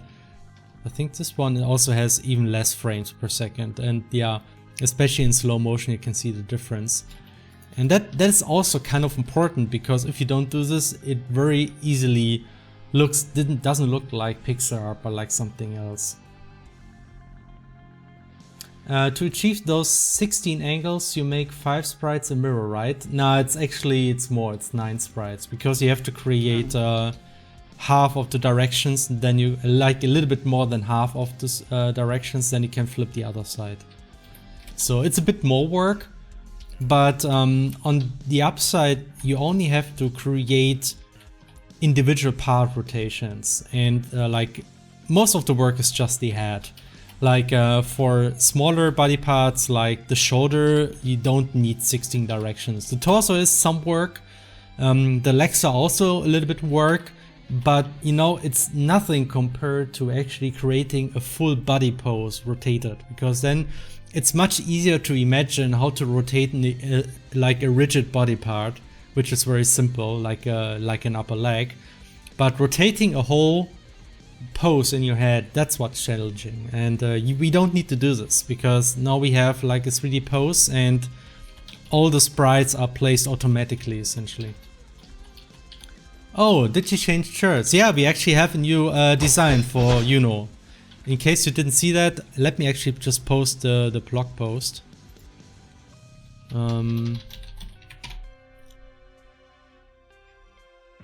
So we actually not too long ago we announced Juno's new design, which is actually this one has been drawn by our new concept artist Sibylle. Yeah, I mean, there was a collaboration going on, obviously, as always, but she did most of the drawing here. And here you can also see like a video of how we move around with the new Juno design. Can we see the bones of the animations? Sure. So let me just we're showing like all of our tech, and somebody has to copy it eventually, but you know, fun copying all of it. No, now honestly I would be impressed, because I mean it still was a lot of work to implement all this. So, and there's like a few technical challenges that I think I won't mention now, but which are like, just recently I found like one solution to one of the big problems we had was just assembling billboards in 3D space. And I'm actually very happy that I found that fix. Yes. That makes things a lot more stable. Figure, character, player, Unity freeze in this one. I can already see when the game is released, you have a GDC talk just about the pixel art animation. Yeah, I would do that if they want me to. So no, don't do it. Make a free talk. Oh yeah, make a free stream. I mean, I make the GDC talk, and then one week after that I make a free stream for everyone. So I think they have like a thing that it needs to be exclusive to them for 1 year. Right? Damn it. Okay, then I Pretty guess sure. then it's not a deal. Well, then let's go through the 3DC. Yeah, just That's what I think before it's copied. Easy money.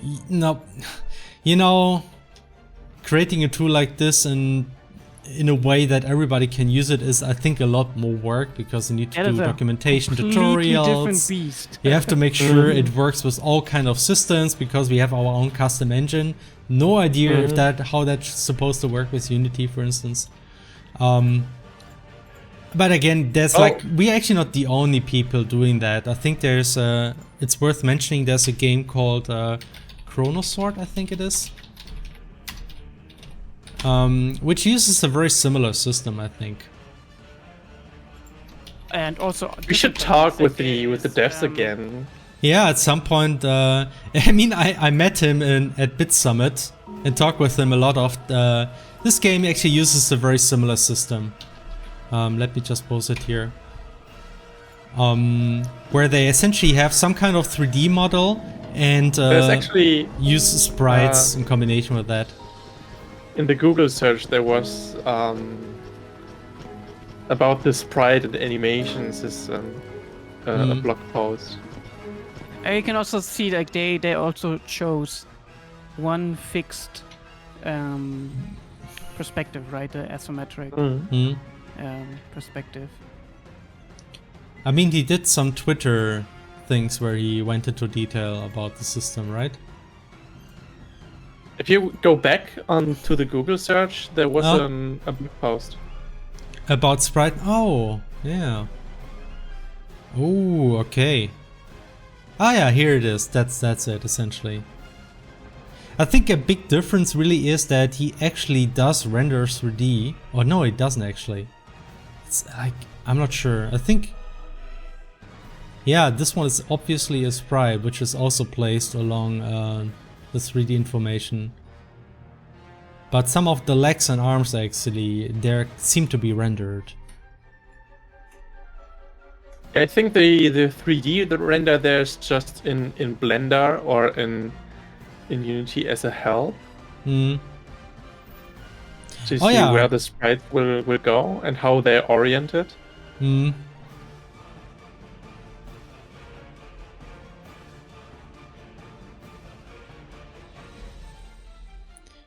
I mean, another option actually is to just render a 3D model. I mean, if you can do that, if it's very flat shaded, you can just take the 3D model and render it all black, you know. That looks good enough. It's actually very precise. That's one of the big advantages. But since we... What Dead Cells effectively did, they just took screenshots. Oh yeah, sure. I mean, they had full 3D models and just rendered them to pixel art. So that's another option you can use. But like, we do have... always a bit noisy. Yeah, I mean, yeah, that's what I mean. It always works with flat shaded. I mean, essentially that's what's happening here, I think. Look. I don't think those are sprites. I think it's really just 3D that's rendered. But the head, for instance, is a sprite. I think the sword is a sprite. Yeah, the sword is definitely a sprite. I think here the skirt is a sprite, the head is a sprite. But I think the rest is just 3D that is rendered essentially with the pixel resolution. And I mean, that is really clever. In our case, that would be difficult because we don't have we don't have a clean pixel grid. Our sprites actually scale down and up, and our pixel grid has a higher resolution than the pixels of the sprite. Like, it's similar to what Crosscode did, and if you would render 3D, it would be much more detailed. So we would have to render it in a different buffer and then put it back into the game, which again would be difficult because of dev tests and all that, I think. So I think... Memosh, I think they really render it in real time like that. I mean, you can do that if you kind of like set up your render pipeline correctly and use the right pixel grid. And I mean, this has big advantages because you can have like a dynamic mesh for this what's the name again? The cape, essentially. But that's something that's actually really difficult with our technology. So we did get Yuno's ponytail working here, like the pigtail, but that was actually it's just a whole lot of custom sprites. But it's also why it kind of looks like pixel art, right? This is a custom pixel art animation. It's not generated by 3D. So we have to do more work to get these kind of things.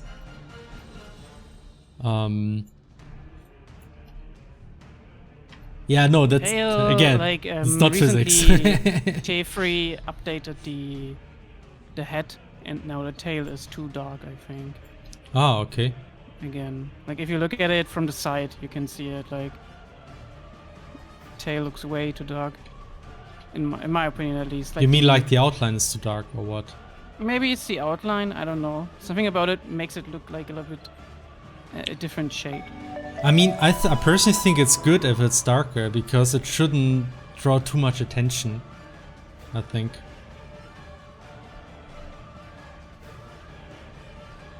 Well, I don't know.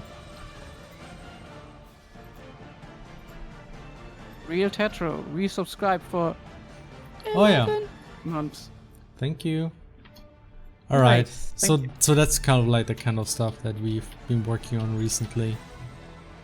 You could make an atlas of the character positions rendered and take that for animation, but that would be hard enough to outweigh the benefits. I mean, there's always like this kind of option where you just pre-render things to a different canvas. But I mean, one advantage of this whole thing is that that in the end we do not get a flat graphic, but it actually is a whole lot of billboards rendered in 3D space with correct depth, and this has some advantage, especially if you want to have very detailed interactions. For example, imagine you have like two characters hugging. That's something that might happen in a Radical Fish Games game, as you might know.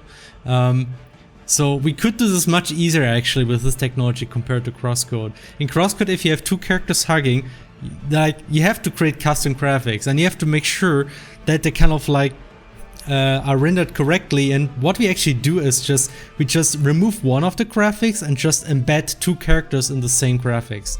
That's how hugging works in Crosscode, and it's a huge pain. In Terra, we actually could make two characters move independently, get close, and it might still be rendered correctly. And that's the kind of stuff that you get if you don't pre-render everything to one sprite.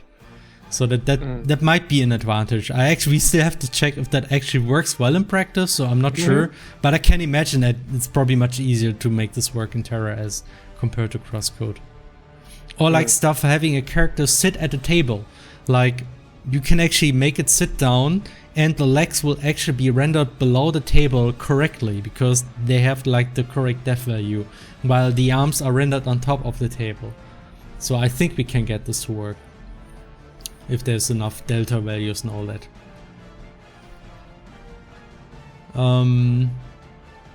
Okay, sorry for bothering you again. That skewing you showed earlier. Is it done in shaders? Yes, it's done in shaders.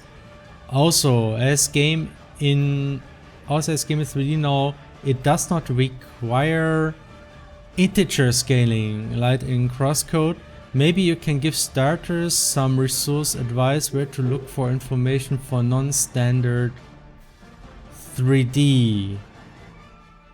I would say understanding how like a projection matrix works could really help, because you basically build up your own projection matrix, right?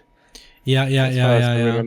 But is there any good resources? Because I don't know. Like I think I just randomly search stuff on the internet and use whatever I learned during my studies. And kind of like if you know a good site, I think that's definitely worth sharing. It's sometimes difficult to find good resources for that. Check. You know the one that made the shape library for Unity? She also has a lot of tutorials on just like game dev math, on like vectors and I think matrices too, and probably some projection math too. Let me see. Okay. So I've been showing off some stuff. I think I will try to make a bit more progress with the coding actually. I want to at least get something done.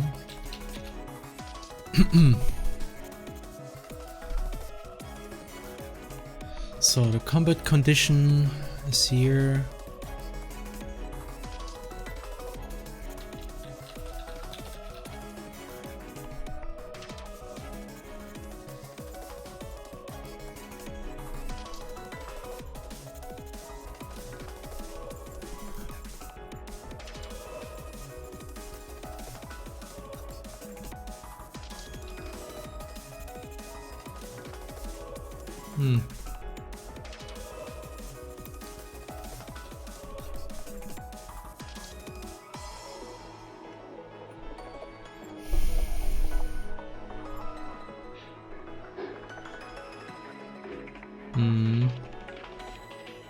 She doesn't have something about matrices yet, just some vector math.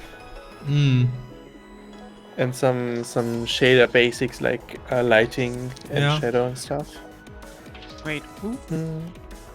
You know the one Freya Halmer who Freya, does the shapes thingies? Yes. I just she also looked. She has YouTube videos for. Yeah, she has YouTube videos, and I just looked if she has something about matrices and projections, but she doesn't, at least not yet. Pretty sure she has. Give me a second.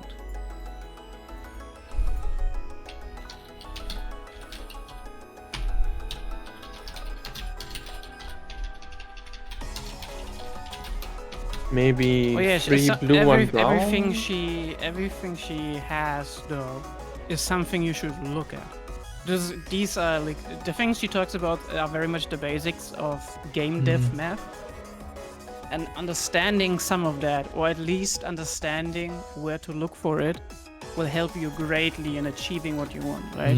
Like I don't specifically always remember how Bezier curves are made, but I know that I can look at a Freya Homer video and I'm just like, oh yeah, that is how they work, and I can implement it again. Yeah. You know, yeah, it would be like... I'm not sure what again was like the... honestly, again. like a good combination of basic math that you need for developing 2D and 3D games would be like really cool. Because honestly, you don't really need a lot of highly complicated math for games. There's just a few things which are like incredibly useful to know, and having just a list of them would be so nice actually. Yeah, as I said, like her Freya's channel in general is great. I mean, if another great channel is 3 blue 1 brown, where he goes over. Can you actually send a link in the chat for people? Yeah, give me a second. Actually, here's a video already about linear transformation in matrices. I don't know how deep it goes, but he has also a very visual style of explaining with a lot of animations and explaining the same thing in different ways, so you understand it better.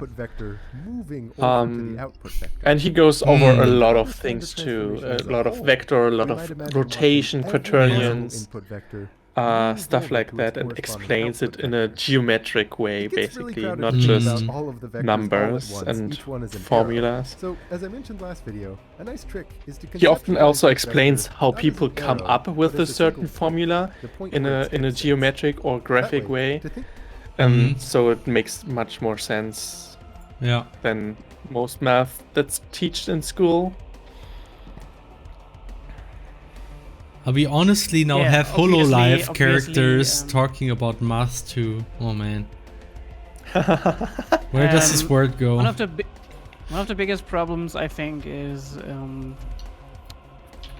school didn't really keep up with like the advancement in technologies and how you can showcase mathematical that's not just math, but essentially all teaching, period. Like every form of teaching. I mean, math is very much like, if I remember correctly, if I like think back to how I learned math, how it was presented to me, it was like something that was not visual. At least it was very much about like maybe a cardinal system, right? We had that big woohoo, but just a Pythagoras theorem, right?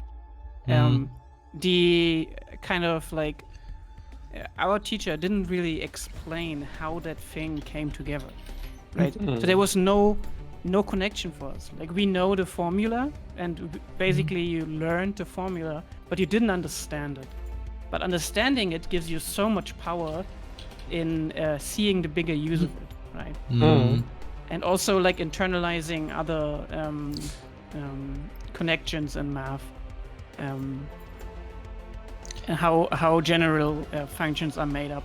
Yeah. The thing is, right, when you reach did a great. The thing is with math is when you reach a certain point, visual representations simply stop working because you cannot visualize things. But the thing is that that's only relevant for the math that you really don't need for games for the most part. Like all the practical math that you need for game development is 2D or 3D. And that's something you can visualize, and it really does help a lot. And for whatever reason, a lot of math education just hates visualizations. I mean, I had this funny experience that I learned a lot of very useful math already during school, like at gymnasium. The last few years I learned linear algebra, and that was like, I understood a lot of things then already, and I liked this a lot. And I actually, back then I was working with RPG Maker and actually applied some of that knowledge in my RPG Maker stuff, as far as I remember. And that was really good. And that the funniest experience I had was, after that I learned the same stuff again at university, and for whatever reason I didn't understand it, even though I have learned it before. Like the way they presented it, it was like not doing the practical visual stuff first, but actually just proving some stuff. Just starting with some axioms, doing like the most abstract way, presenting some theorem that you could maybe potentially do it in any kind of dimension, but like the one that you would understand would be like in the second or third dimension. And like at the very end they might give you an example, and then you realize, oh wait, I've learned that before. And that's honestly what happened to me during computer science studies, because I was like so clever and selected math as a side subject. Like I had the actual math lectures. Cheating your way out of school. I had to go through like the advanced class. Holy fuck. No, I mean, no, the thing is, I selected math as a sub-subject during studying computer science, and when you do that, you actually get the hardest math lectures, and those were like we were forced to do that. Yeah, we had to go through that.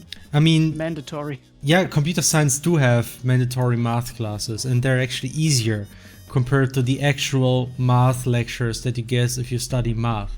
And so I volunteered to take the more difficult, more abstract math lectures, and those were like the worst lectures I ever did. And I'm happy I don't have to do that anymore. And that really didn't help me much anyway, so. Also think like there's not enough money in education. Yeah. Or because like I think we still use books from the 70s here and there in our school. And like they're out of date a lot of the time, and upgrading to like computer stuff and graphics and animations would be quite an undertaking too. That's true.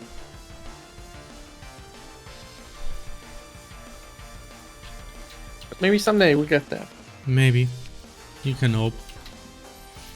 Okay, so will I actually ever get anything done here? Let me see. States. I'm almost there. I giggle. So, okay, I now added like the new editor here. Let's see if everything works or if everything explodes. Or maybe something in between. Okay, back to scripting. Let's go.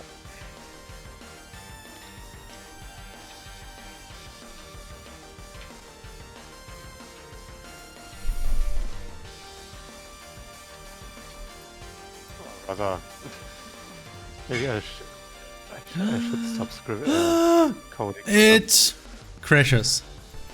Yay! But like a lot of stuff also worked. So where does it crash? Add step settings. Oh. Yeah, okay, that doesn't make sense. Yeah. Just should have deleted that line too.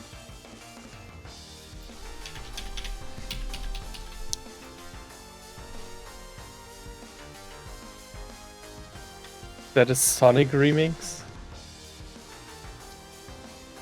From African Odyssey. Yeah. Nice. Yay, here we go. Combat conditions. Target reachable. Not. Distance. 5. Nice. I just have to work on the visualization of the combat condition. Not looking nice, Felix. That is not acceptable. Unacceptable!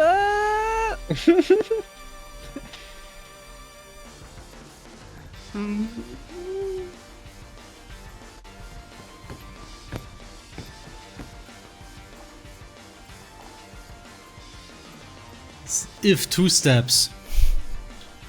I think that looks perfectly right. Alright. Okay, I will just give this like a fixed height, I think. I think I'll make this default actually.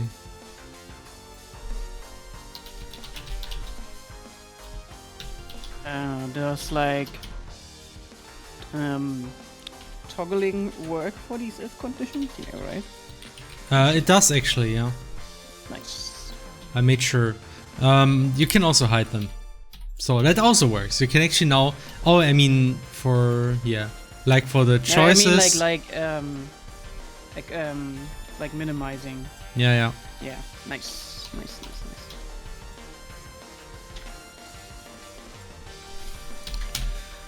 Okay.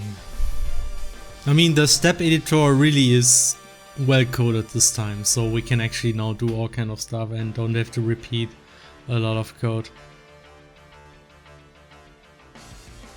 Also, when Bourbon says, I mean the... game dev math, by the way. Start with 2D, don't directly go to 3D. Like, give yourself the time to like understand some 2D stuff and then go to 3D, because 3D can be overwhelming. I mean, fun fact, even though crosscode does use 3D coordinates internally, a lot of the calculations are actually based on 2D, because we kind of like separated the XY axis as being the most important dimensions, and Z is always handled kind of separately. So a lot of the math we use in crosscode, and also ProjectTerra, will be 2D math. Like the collision, for instance. Like the sweep collision is actually 2-dimensional. There is an extra check for checking the Z range. But for the most part, we just look at the shape on the XY plane and compare it with the other XY coordinates of entities. And that makes a lot of things simpler. And depending on what kind of game you do, that's enough, you know. So, it doesn't have to be 3D all the time. So...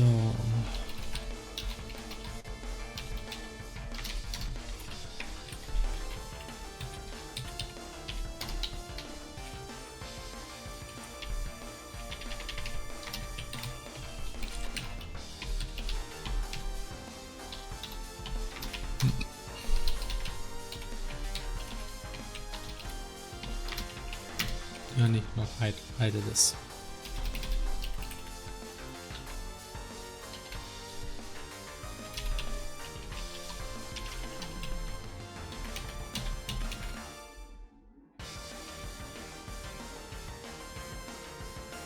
So jumping would change XY as 1 and then Z axis as if it was something separate. I mean, the entity does have 3 dimensions. Like the physics work in a way that X and Y movement is always handled separately from Z movement. So it's always, first we move, I think first it actually does the Z movement, and after that it does the XY movement. So they're always in 2 steps essentially. That means when you move, if you do the Z movement, you only check if there's collision below or above it. And for the XY movement, you just check if there's, you know, in the X and Y dimension, if there's any wall. So that's one example. And that means, strictly speaking,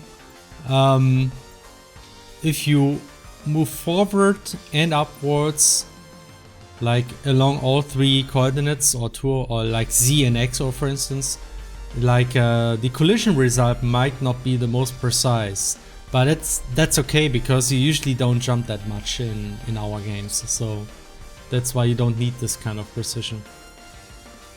Like a lot of 2D games do the same actually for X and Y. Like we do have a collision where we do really perform X and Y movement at the same time to really determine the precise collision point. That's important, especially if you have bouncing balls, like in CrossCode. We wanted to make sure, like the bouncing, the ricocheting balls thing, or whatever you call it, that they kind of like that they're reflected at the exact right position, and that's why our physics kind of like do the X and Y movement at the same time. Using 2D math, essentially doing a vector collision and all that. But a lot of engines just do first X and then Y. And depending on the use case, that's also enough. You don't have to do both at the same time. I think they're called weird. That's why you have very early on in game development, right? We all know this is a very, very useful, very, very normal thing back then, where engines kind of couldn't handle low frame rates, or when you would skip in position from one frame to the next with a large enough step, right? You would basically glitch through walls. Yeah. Because collision boxes weren't as big or as wide, and it was all position based. So if you're not inside a collision box, there's no collision. Then you're safe. Yeah. There's no collision, so you can run around out of bounds. Yeah.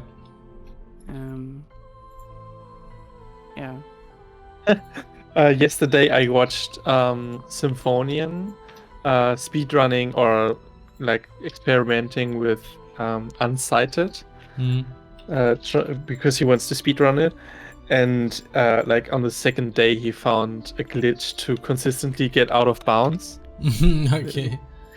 Very, very simple, because you can just take a box and put it close to a wall with a little gap in between, and then you can hook shot onto the wall, and because there's not enough space between the wall and the box, you get clipped into the wall. Okay. So you can do it everywhere in the whole game. I mean, we did have similar glitches in CrossCode where people essentially were pushing boxes and teleporting around while pushing boxes, and that's how they can glitch through fences. I mean, pushing and pulling boxes is always one of these things where it was But it was really funny, because he was like, oh my god, if this game, or if like the collision detection in CrossCode is god tier. I never found something like that in CrossCode, and I always wished I did. I mean, like you have to go through a lot of hoops in CrossCode to get out of bounds. Yeah, I made it hard for them. I do my linear algebra. That's why. So. Speaking of CrossCode, Felix, soon there will be the hopefully last hotfix. Oh yeah, that one hotfix, like the very fast, the very final last update of CrossCode ever, promise. _2 final. 2 really? Yeah, for real this time. Hopefully. I mean, it's a hotfix. It's not just a hotfix, yeah. Have one hotfix for that. _final _ I mean, final. the last 3 updates were supposed to be the final update, so I think people will stop. Final update. No, but Chat, I will do it tomorrow. I promise. There actually will be CrossFit. one less one less opportunity to go out of bounds, more or less, because there was one more thing where you could use JADC to get to a certain place, and then you could just run around places where you weren't supposed to. Actually, I fixed it in 1 minute or so, because I just set a few more collisions that we didn't set. I mean, one of the biggest inventions we did for ProjectTerra is that you actually cannot go out of bounds anymore. I made sure that if you run to the edge of the map, you cannot just go beyond that. So there's like an infinitely high collision bar at the edge of the map. You know that kind of stuff that kind of makes sense. We could have done that for CrossCode too. It's like a very simple solution in a way, right? Like now we cannot fall down no matter what you do. Unless, you know, I don't know, you do some weird stuff with combat arts, maybe you still manage to find a way to fall outside. I like, no promise.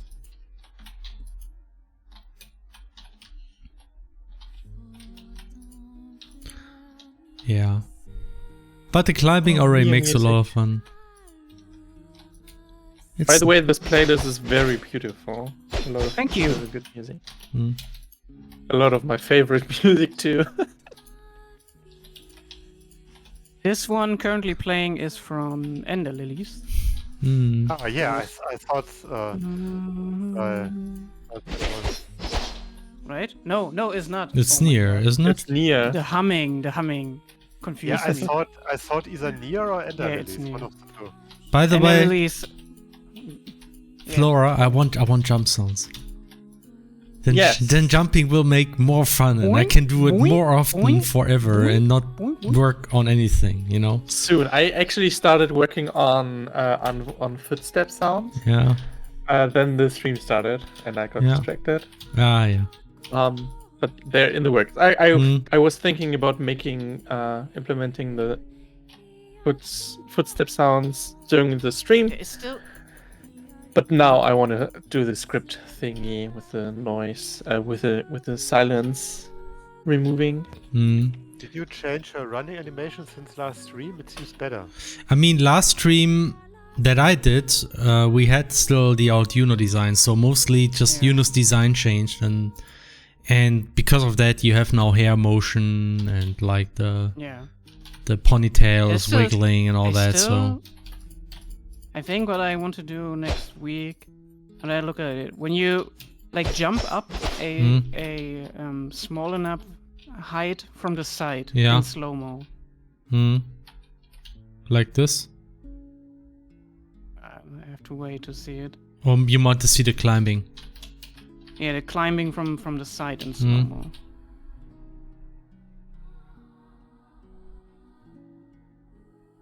Yeah. Like do it to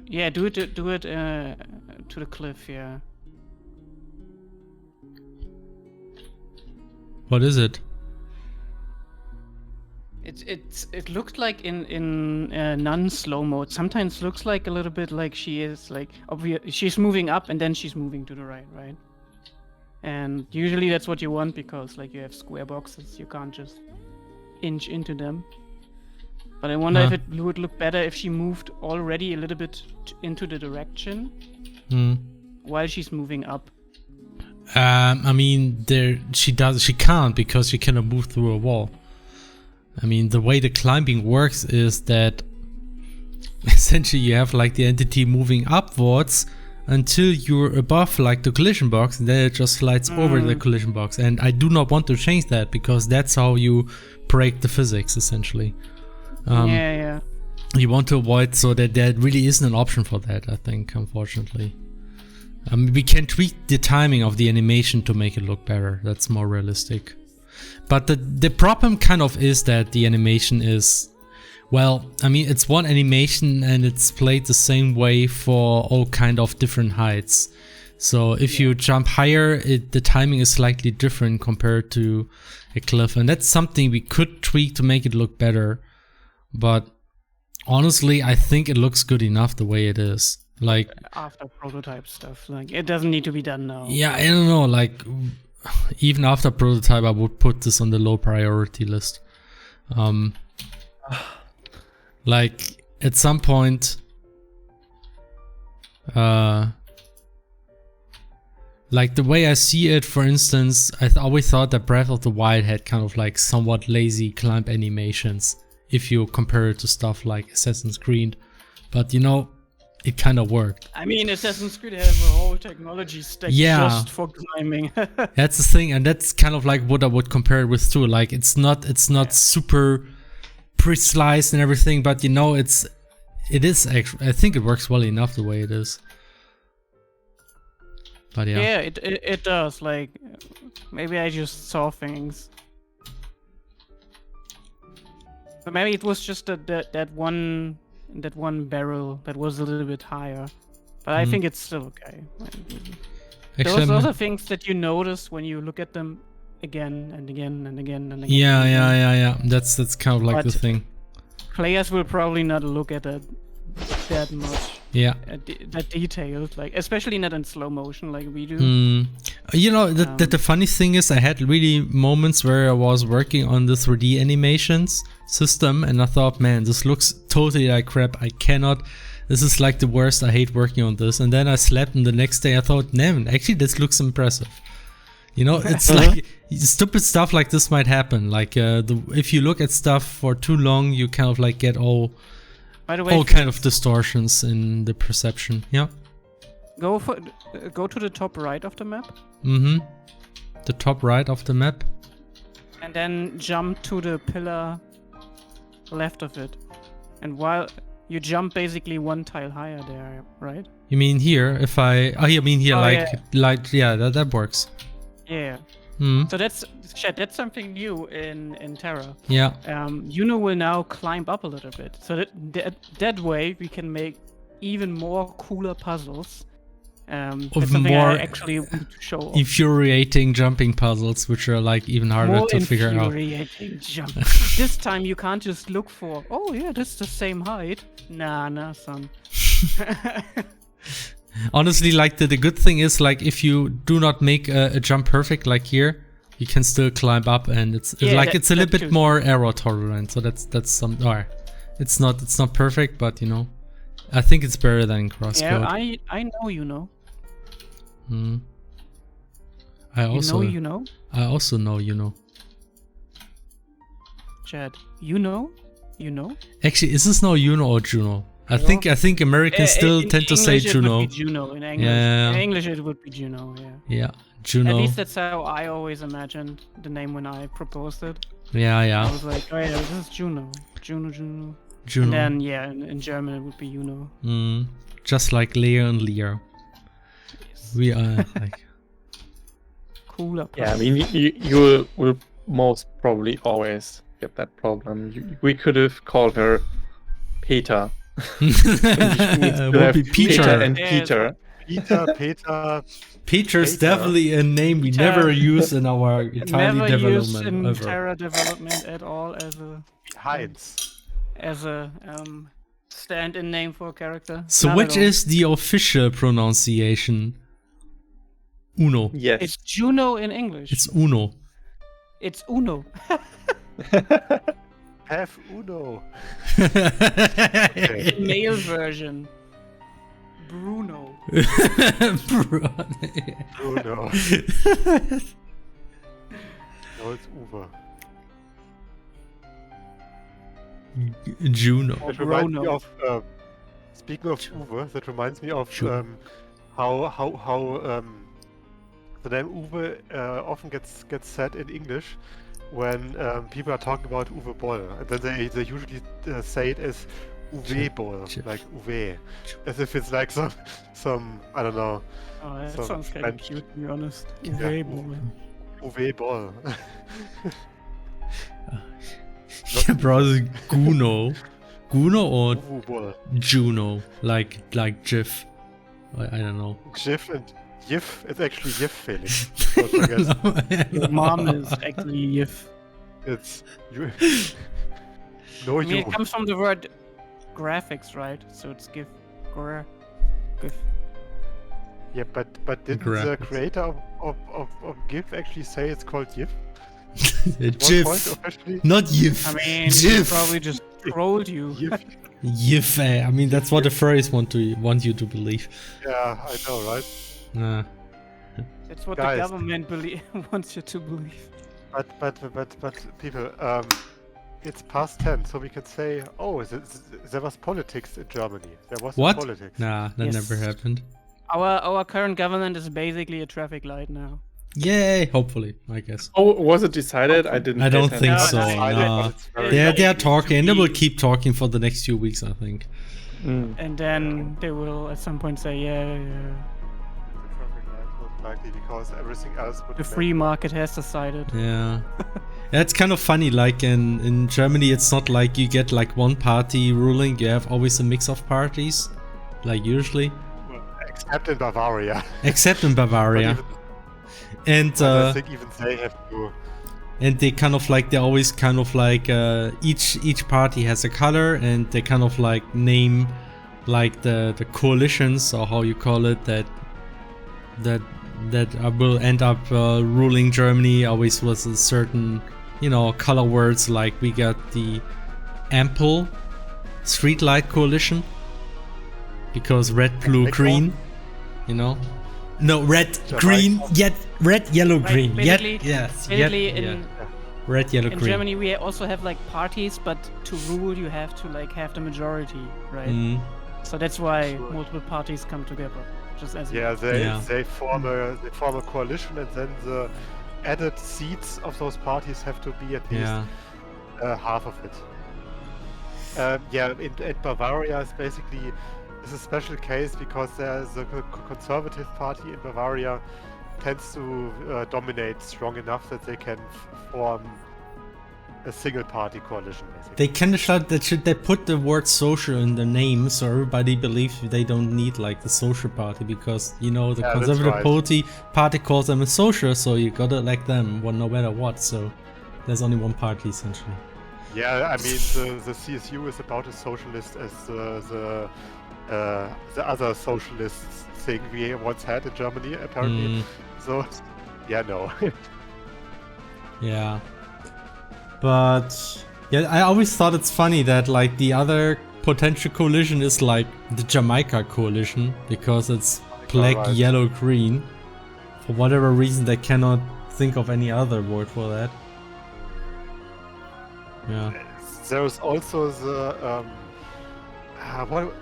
there's another coalition that's also a country name. I forgot what it was. I think it was red, black, and green. Red? Kenya, I think. Oh, I think it was Kenya. Yeah, it was basically the Great Coalition with the Greens. Oh. Yeah, on top. The Kenya coalition. And that's basically Kenya. I think it's it's black, red, green. It fits.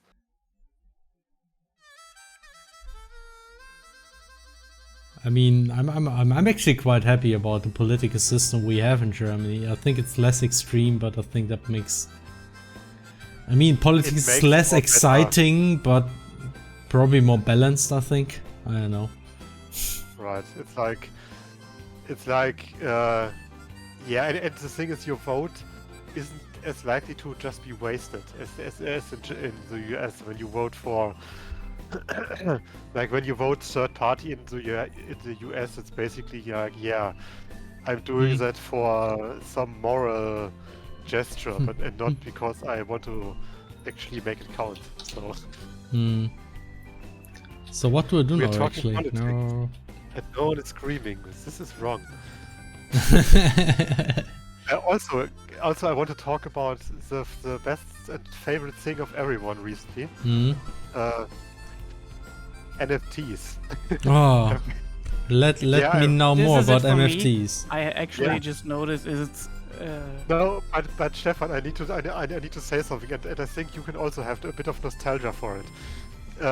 You know how people have like basically you have like some sites that randomly generate like graphics, like profile pics or something out of like certain parts that get randomly generated, and then you can pay for results of those with Bitcoin or whatever, or real money, and they are of course NFT protected, whatever, and also apparently you pay for a random thing that you then get. And that's then super unique and everything and blah blah blah. And then I was looking at this stuff, laughing at people who waste money on things that look really shitty and are random, and then I realized, god damn it, that's basically like the RPG Maker character project back then. What? But just random, and you have to pay for it, and you can't use it for anything useful. Okay. Because you mean a portrait generator thing? That too, yeah. Yeah, I mean, most people compare it to those randomized, or not even randomized, those those profile pic generators that existed for like 10, 20 years now. But not randomized, and you don't have to pay money for it back then. But I thought of the RPG Maker Chara project, where you could also create RPG Maker char sets from like by putting together certain things from templates, that kind of stuff. And then I was like, oh yeah, I will do some. I will create myself some quick character sheets from that, and then I will sell them as NFTs and make thousands of euros. Thousands of monies, chat. Thousands of money, thousands of Doge coins or whatever. Okay, anyway. Right, now I can go, right? Yeah, You may just go. Just go. Alright. You may go. I'm But just free. Okay, I found an example for people that are not leaving.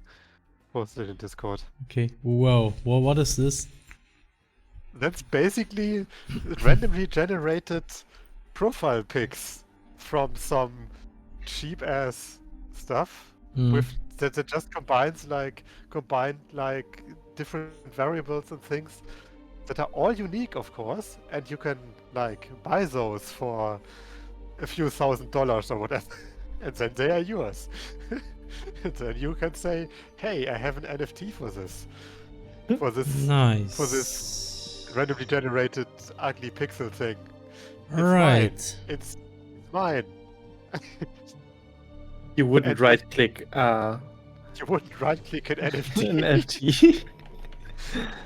And I mean, I have then people like tweeted several examples of people like obsessing over those, and I just laughed my ass off.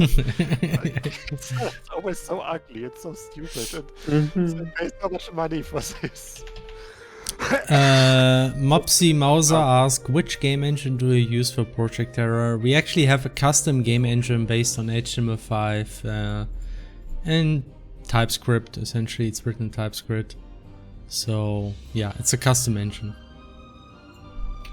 And also, another great thing about this culture is that one of this guy is this fucking idiot. He basically does a What is this? He basically does a virgin chat meme, but unironically. It really... You mean There like was the last one link you on- posted? This one? No, the one that was on stream right now with the guy and his old profile pic.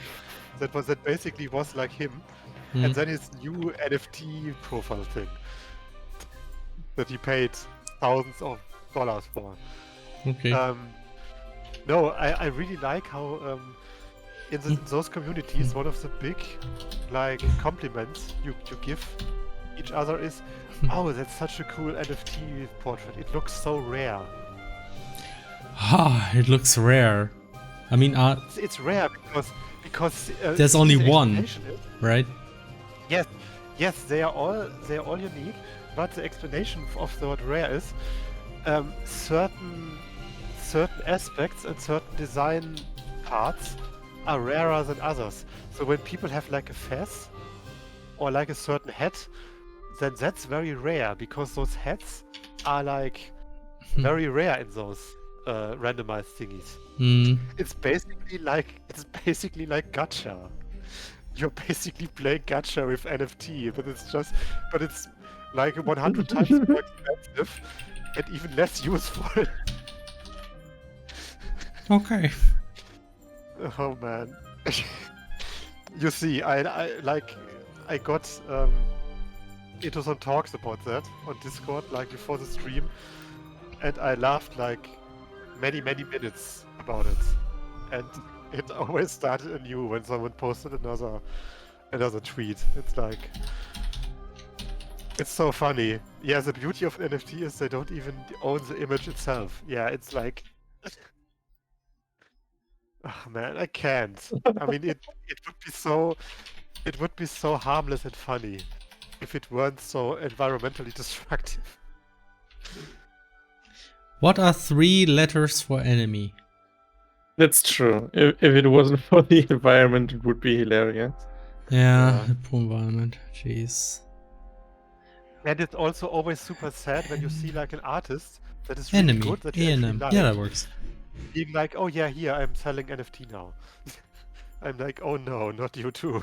Mm. So to be fair, that happened like today. Foe. Oh, that's very good. Thanks, Gabi. Foe is what? nice. Foe. Oh yeah. FOE. FOE. FOE. Speaking of F in Odyssey. Yeah.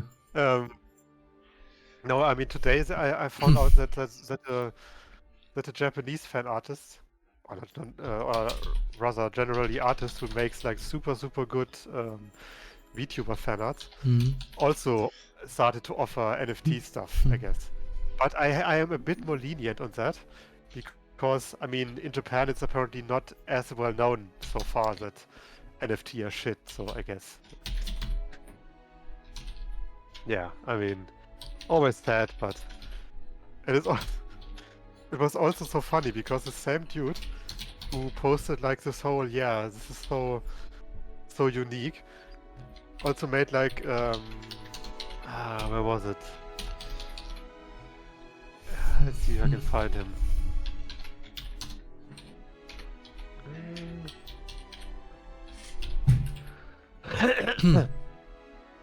Yes, he said like, oh yeah, NFTs are getting mocked right now, but people were also mocking the internet.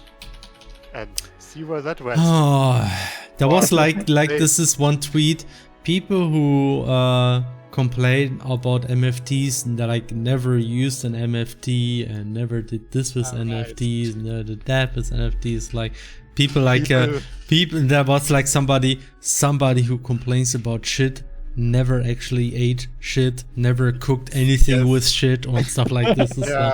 It's a perfect comparison. Or like, and he also said like, yeah, this reminds me of how Bitcoin and Ethereum were dismissed back then. Yeah, now you look stupid, right? And I'm like, yeah, and Bitcoin and Ethereum are still stupid shit. It's just that some people got rich on them because it's a pyramid scheme. You fucking idiot! Like. Like, this is not the gotcha that you think it is, man. God damn it. It's like something that, people make money off it, but it's not a useful commodity. It doesn't help anyone properly. Like, it helps some people because they get rich by scamming others, but it doesn't help society in any way. Like, it's not like, oh yeah, the internet, it did so much good for the society, but yeah, because it's a useful thing that fulfills a use in some way. It's like, God damn it, I think it's such a fucking comparison.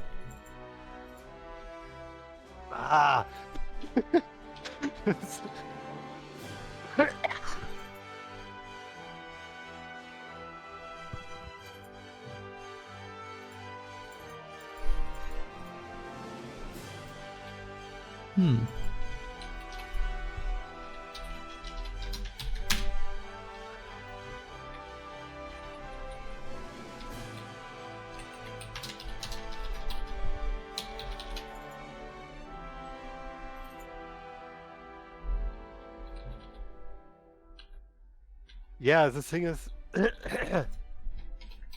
with Bitcoin, with those cryptocurrencies, there are some how you say it, some like idealistic people who are like, yeah, but this is so great because we can finally take the power from the banks and things like that, and I mean you should totally be for that, but the thing is, it will never be able to replace money in any useful way, and that's even ignoring the environmental impact. Like, it's just doesn't properly work. We got a subscription by Shizutum16 for 6 months already. Thank you very much. Yep. Yeah, the thing is, Bitcoin is also super fickle. Like, cryptocurrencies are not stable. They are not even a currency in many ways. They are more like I heard that I read an explanation on that once. Bitcoin or cryptocurrencies are not really a currency. They're more like stocks. They're more like an investment option. They are not meant to be currency. They are meant to be something that you basically bet on, and hope that they are more valuable later. So you trade it back into real currencies. Like that's, and they are even more fickle than normal currencies because, I mean, as soon as enough people say, "Oh no, I want to get rid of my Bitcoin to get dollars to buy food and services or goods and services," and then the Bitcoin value drops again because it's like with stocks. Come on, don't be stupid about it. It's like, yeah, how would children use Bitcoin? Good question. Anyway, people, we can talk about anime now. Do you know what anime I watched last week? Tell us.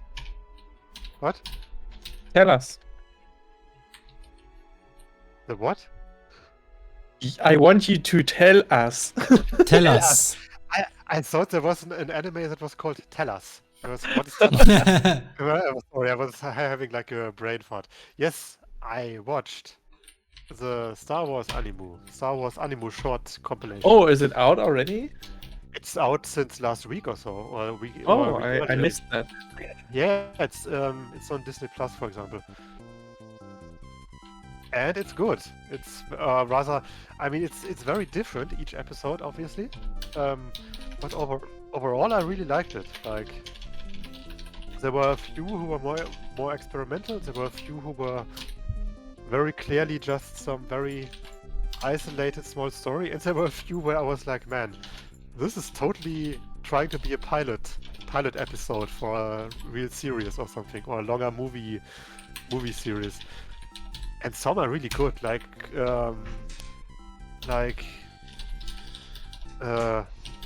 there was one that I think was the best one in terms of overall quality and like it being like a Star Wars thing. It was called The Ninth Jedi, and it had such good action scenes, and it built on such a nice foundation of how a Star Wars story can work, and it also used the entire Jedi-Sith relationship and how they should work in a way more sensible way than most official Star Wars movies do, because yeah, I mean, in most Sith and Jedi in many Star Wars series and movies are pretty stupid if you think about it. Like the Sith always being like, yeah, there can always be only two Sith, and then we always have to double cross and kill each other. And I'm like, yeah, I mean, that's not really good basis for a power structure, but you guys. In Visions, they actually portrayed that in a way smarter way. I think it reminded me more of how Sith worked in the old KOTOR games. Star Wars Visions was it called? It was like a Star Wars anime compilation, basically, of like short episodes or short films. And yeah, and they were also from very different studios. Like there was Studio Trigger, for example, had like two shorts actually. And one of the shorts was like, yeah, this is totally Studio Trigger, because it was basically Kill la Kill with Star Wars. Wow. Interesting. I mean, or Kill la Kill, it was like the typical Studio Trigger thing. When you think Studio Trigger, like Kill la Kill or Promare, and also like Tengen Toppan, Gurren Lagann, it was basically that, but Star Wars. It was really, really nice. And the other Trigger one was more of a grounded thing, because it was done by the other big Trigger dude. Then you had like, yeah, my favorite, The Ninth Jedi, was from Production IG, which of course had to be in there at some point. And then there were also a lot of series that were basically, yeah, I mean, you know Star Wars, right? It's very, very much based on like samurai movies, Japanese things. So how we make it basically a samurai anime scenario, like very much ancient Japan, but also with Star Wars on top. Like a few of those were super like, oh yeah, it's a Japanese style fantasy anime or like samurai anime. But then you also have lightsabers and some stormtroopers and things like that. It was like Nice. And one also has a very cute, funny, furry bunny girl Jedi, who everyone is like, yeah, I want to have her as a plush and also in her own series. Huh. That sounds Yeah, nice. no, it's definitely worth a watch, even for you, Felix. But you don't have Disney Plus, I think. Yeah, maybe at some point I will have- get them and maybe start watching all maybe that not. stuff. It's too Yeah, then you can expensive, also I watch can't the afford. MCU. Yeah, you can definitely not afford it, you monster. Yeah, and then you can also watch the entire MCU stuff, and also Agents of S.H.I.E.L.D., and also DuckTales, and also... Oh yeah, I don't know. I finished season 1 from DuckTales finally. I finally need to finish that, goddammit. Mm. It's so good from what I heard, but I still Yeah. haven't. And now it's season 2. Where are you in the series? I'm still in the middle of season 1, I think. I haven't watched it in like a year or so. It's like, Oh, yeah, I need to Man. continue. But yeah, it is really good. It was Yeah, really yeah, nice. it Finally. was already really good in the first 10 episodes or so. By the way, Henna, I'm Yes. already planning enemy sheets to include an option to specify alternatives. So that you can have one enemy defined and then you can kind of like define arbitrary many alternative versions of this enemy where you can just override certain properties like the appearance That's and so good. make options so we don't have to copy all the enemy files all the time. No? That's the idea. Then you can query make the... sure- But it's copying the enemy file, and then you have like in an official release, enemies still called type mammal. Yeah, just the questions, do you use physics that came with Impact? Not really. Like, even for Crosscode, we essentially changed a lot about the physics engine. I think it's almost entirely rewritten. Because we added a third dimension. As I described, we do this kind of thing where we do the X and Y movement at the same time, whereas in Impact.js I think they calculate the movement separately because it's easier to calculate but it's less precise. We had the whole like jumping on top of stuff, which is not provided by Impact, so essentially it's a custom physics engine that we're using. Yeah.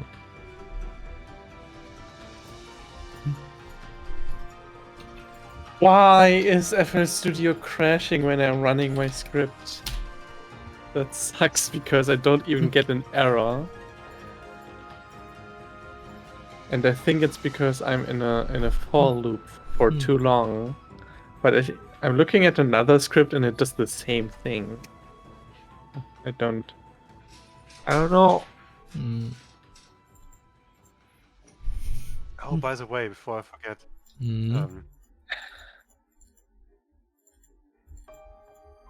it's me, Chris Pratt.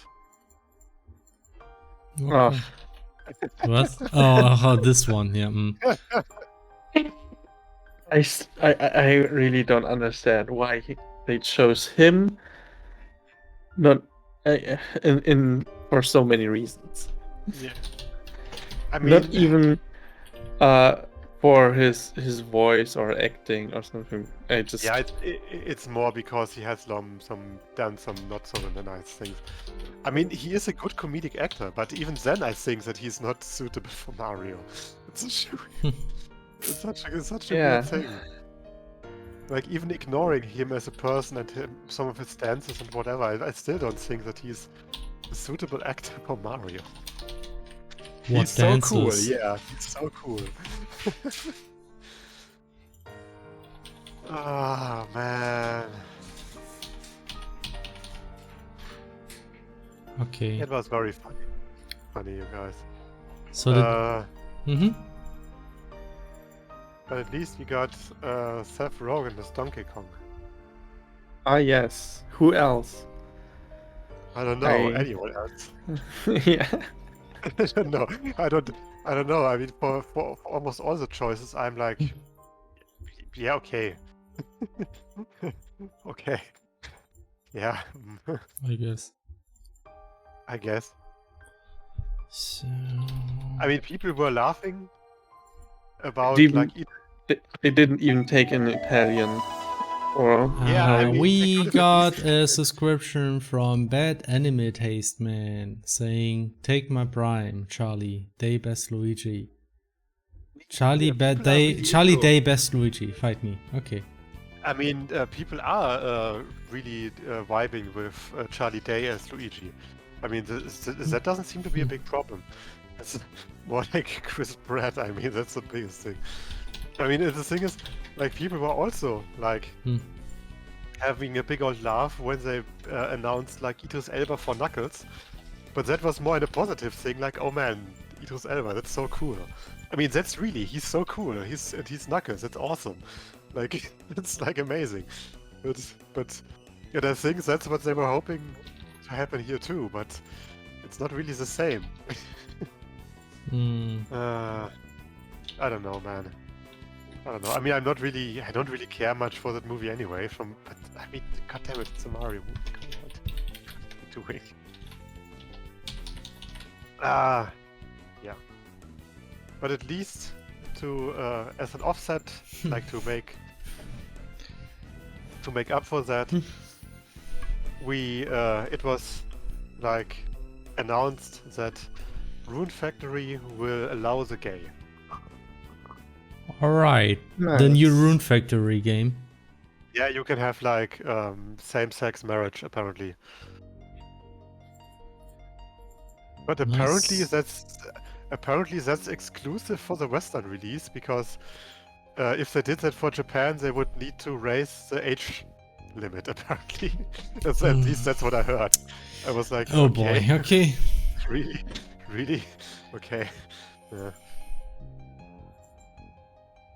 I mean, still good for them, I guess. And also, there's the Salt Iron Wars. Is also still a thing. Or as they are calling it, the Triangle Tactics. Amazing title. And of course the most important thing, Bayonetta is back and people are thirsty. But it's not surprising, I guess.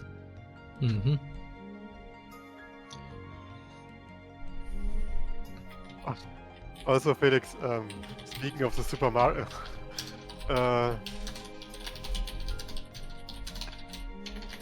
Yes. there were a lot of great reactions to like the Chris Pratt thing. But one of the best one, aside from Ross from the Game Grumps,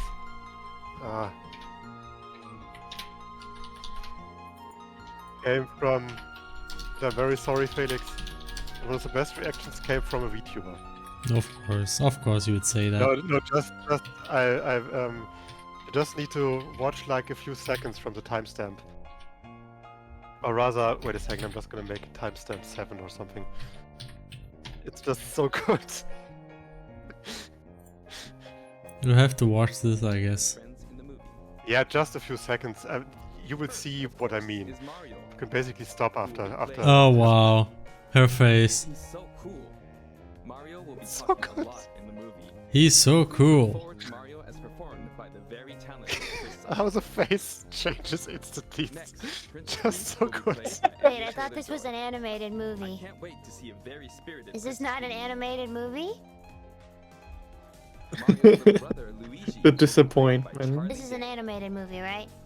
I I'm excited for you to see this timid I, sibling of I, yours I on think it screen. is animated, right? It's just the voices. Bowser Yeah, I think it's still played voice. by It's one just and only voice Jack acting. It's Black. supposed to be an animated Yeah. movie. Yeah, yeah. I mean, let's be honest. If it was a live-action movie, it would be even. That would be even more ridiculous. Think Yeah. about Yeah. Oh man, that face though. Okay. Yeah, the thing. Yeah. It's like, man. Let's do this. All right. Apparently, the Deutsche Bahn will raise the prices in December again. Yay! Yay! Because as we know,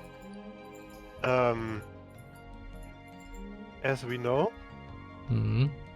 when the climate needs to be saved, you need to raise the prices for public transport. Yeah, that helps definitely. Maybe I'm just gonna buy myself a car or something. Right. Hey, I found the line of code that crashes FL Studio. But Alright. it's a very innocent line of code. I just used math.max. Apparently that breaks everything. Alright. Max, what For did you whatever do? reason. So I take a sample at a certain point, and because the sample can have several channels, I need the maximum of all of those channels. So I go through those and say, okay, I take the maximum with math max, and that breaks it. And it just crashes. Alright. If I take it away, if I just go through the channels and just take basically once the last one, it works. Alright. Oh man. It's very weird. Maybe I have to do it by hand. Mamma mia.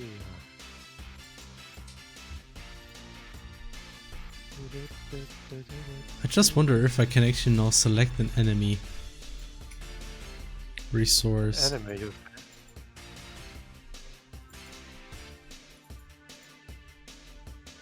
Also, there's something that is something funny that recently happened on the manga side of things. Have you heard of a series called Eden Zero? That is made by the same guy who did Fairy Tail before. Mm-hmm. It's really bad. It's like a super trashy shonen sci-fi thing with lots of fan service because that's what that guy does. And it recently had like one of the best lines ever in any manga ever. I'm just gonna try to find it real quick.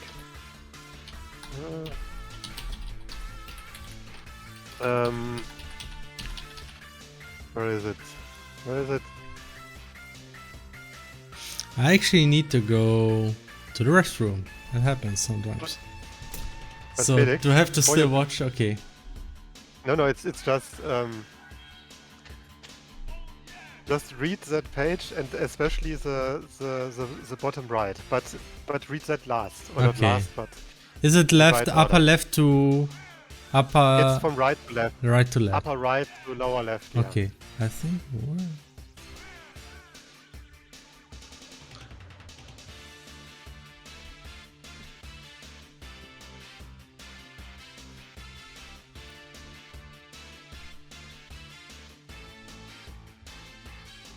Okay.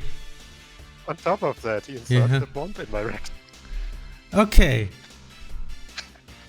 All right. And that has become basically a meme in a Discord community that I'm in. Nice. With Okay. like now we just add like this sentence All right. into like very dramatic manga scenes. All right. And the best thing about it is- I'll be back okay, in yeah, a few minutes. So. Okay, yeah, go. I'm just gonna.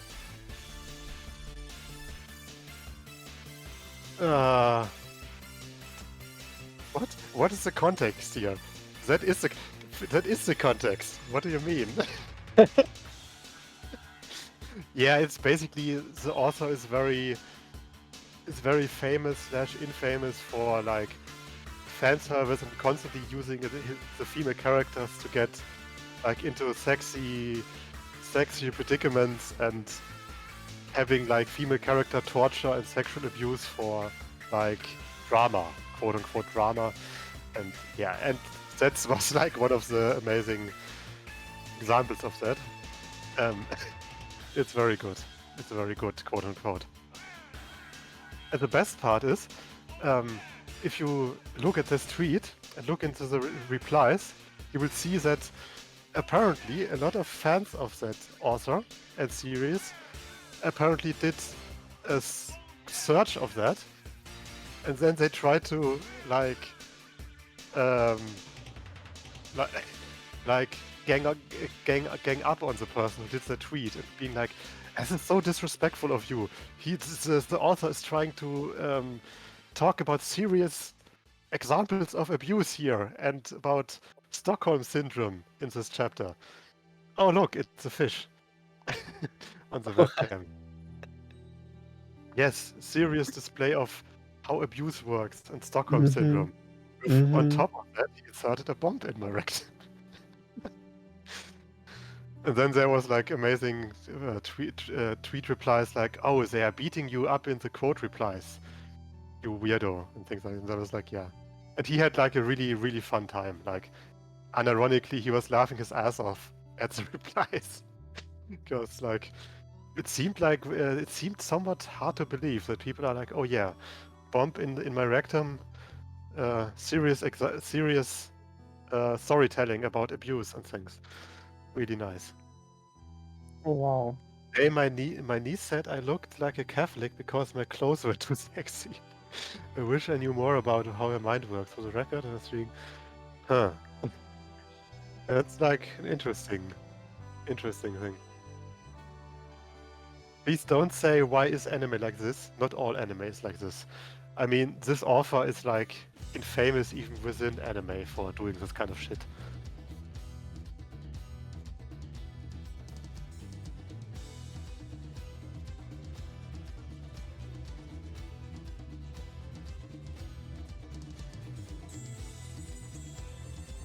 Okay, now I struggle with some imprecisions. Huh, why is that?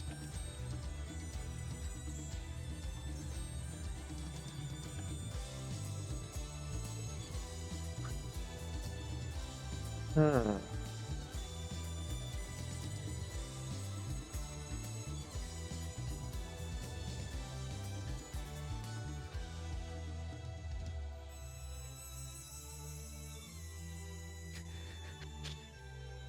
Maybe math.apps doesn't work as well.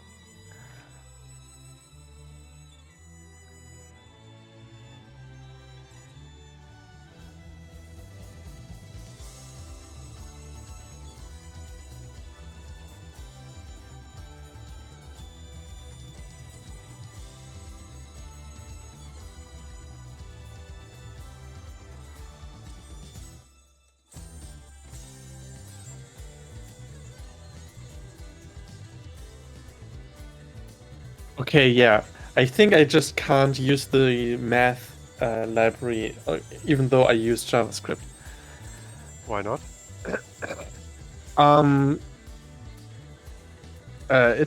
I just have a script I execute in a plugin, like in an audio plugin, and I can use Pascal, Basic, or JavaScript.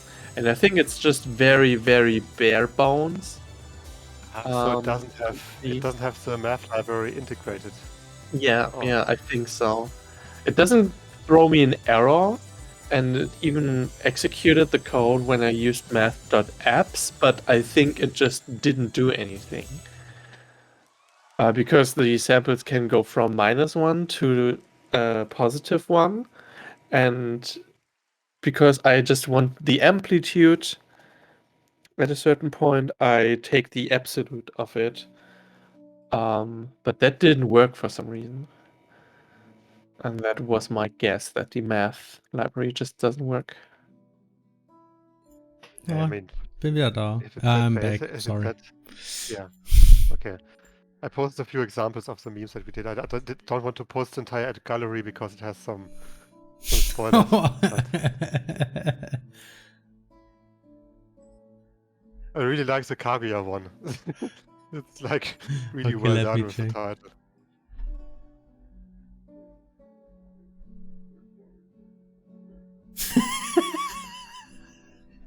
Oh my god, the Kaguya one is for holy shit. Oh boy. And the Lost one is of course also very fitting. I actually also did one. I also did a Kaguya one because I thought it was pretty fitting.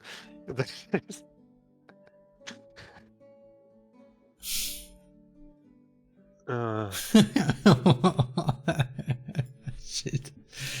Oh, Yeah, no. I had a lot of Not fun with that. Eno. That's really cool. Poor Eno.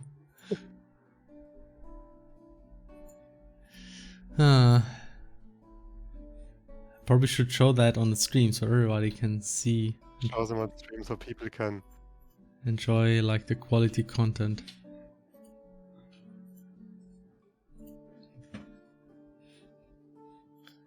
And here's the one.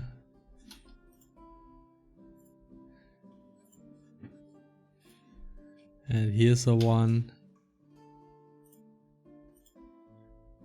And finally this one. I think the Full Metal Alchemist one is like one of those where that the most people might recognize, aside from Lost, of course.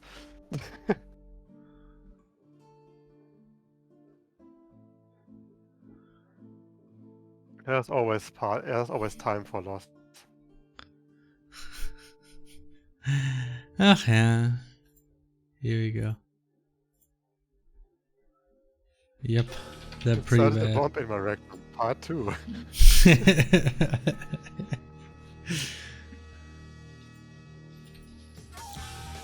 So, It's already past 11.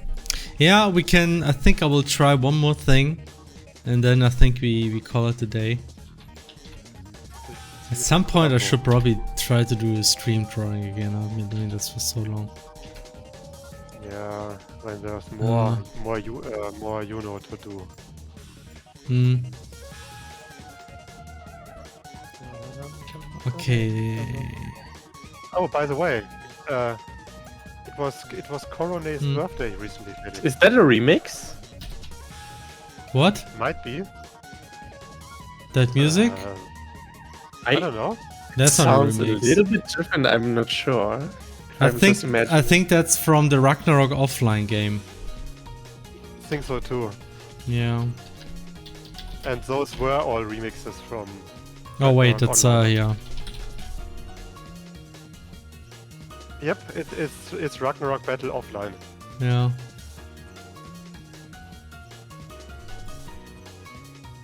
Felix, it was Corona's birthday recently. And guess who congratulated her? What? Corona? Guess who congratulated Corona to her birthday? I know a whole bunch of people, I guess. Yes, that's not wrong. But I'm gonna show you, Felix.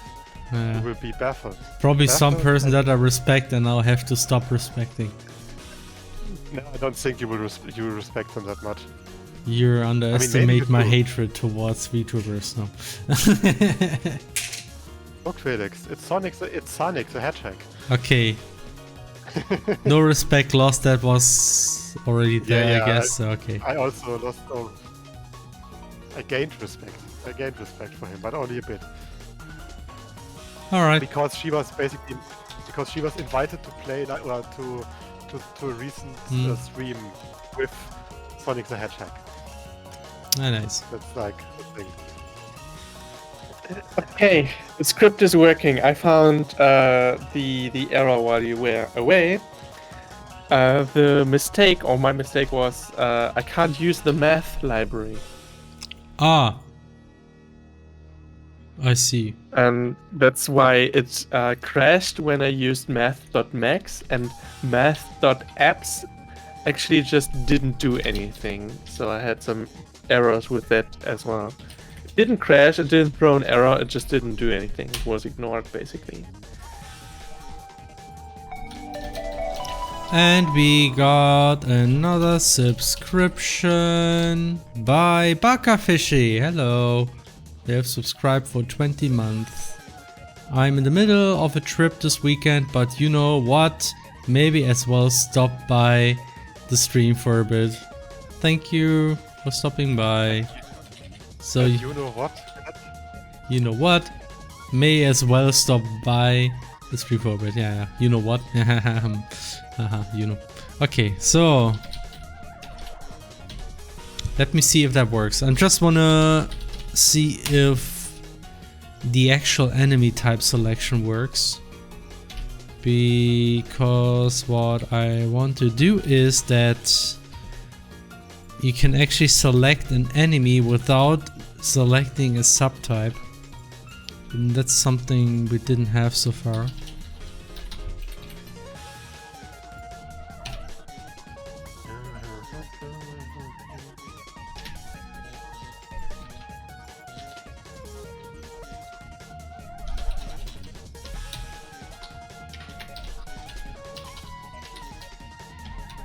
Ding.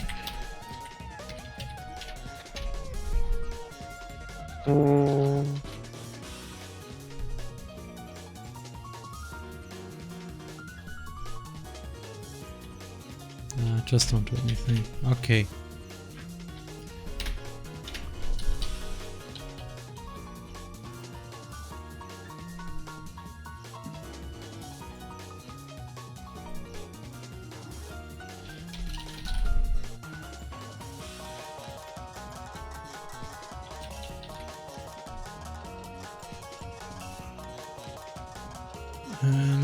Prop entity, no, enemy spot.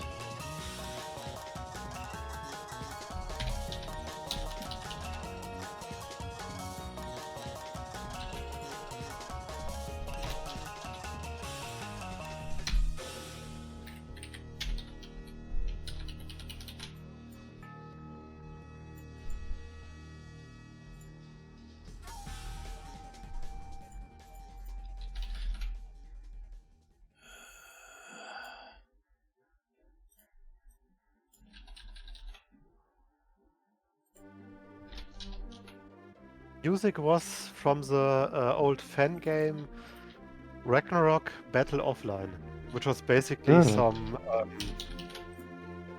beat 'em up fan game of Ragnarok Online. It was really fun. It's some really good sprite work, some really cool gameplay, and good music, obviously.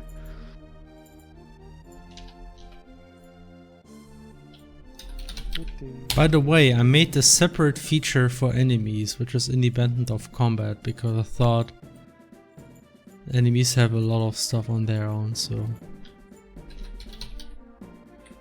enemy spot... entity. Also, steps... Felix, speaking of great music, ActRaiser remake. Alright, yeah, ActRaiser's getting a remake. That was interesting. So that's like one Quintet game that actually gets a remake. So, you know, there's a slight bit of hope, maybe, you know, in the future. Some of the games. And I also thought of that just now because of Corone, and because Corone is a super big fan. Yeah, of course, that's the only thing that's important to you. No, but also because I know the name of the composer. I remembered that because he also made like this one music theme for her. I remember, ActRaiser yes. style. Yeah.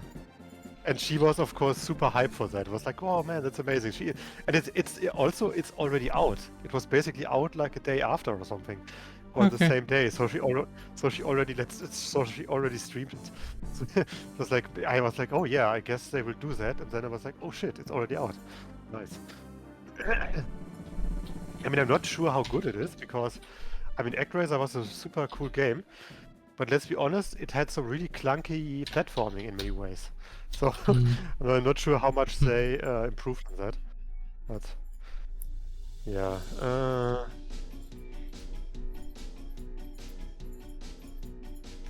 So Oh, listen. It's Undertale. I need to skip. Better. It's good that Yeah, you're super. playing it now because, you know... Oh yeah, you did that one. Yeah. Thanks, Anna. It's What? play next, by the way.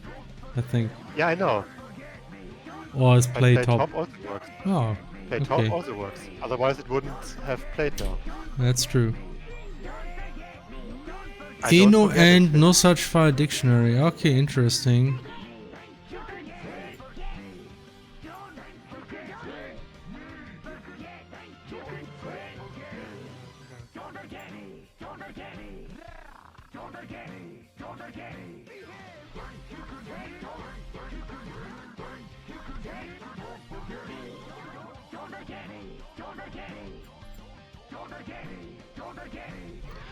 Oh boy, already getting weird errors, and that's not good.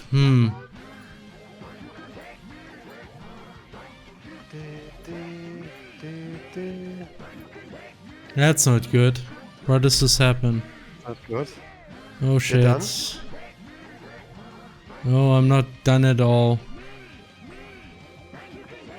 Start file watching. Oh no. Oh no.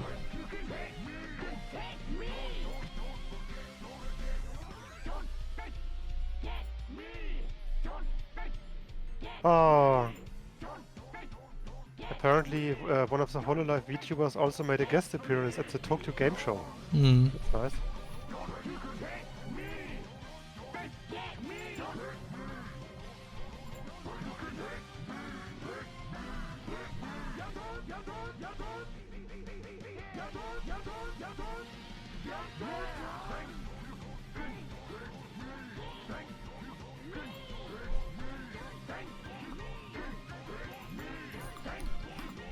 File, get file pass. Why does it do this?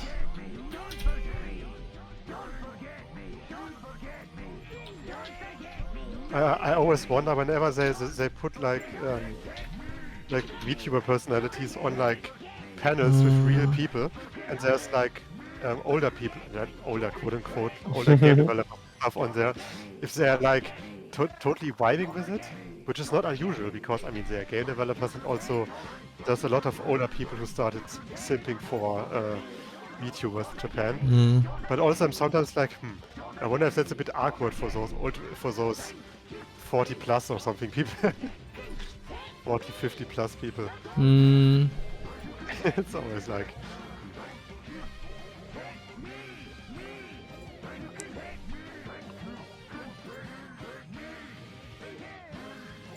Okay, what the fuck?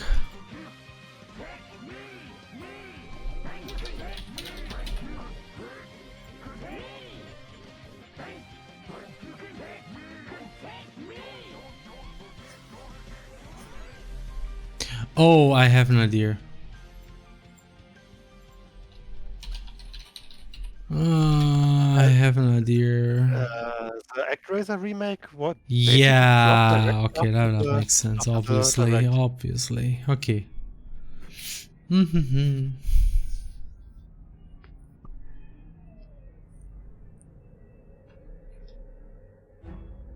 Yeah, looks better. Okay, much better. All right.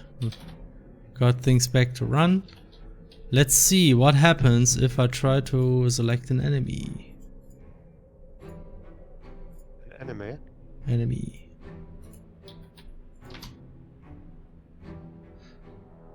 Oh yeah, actually that's something I can show later.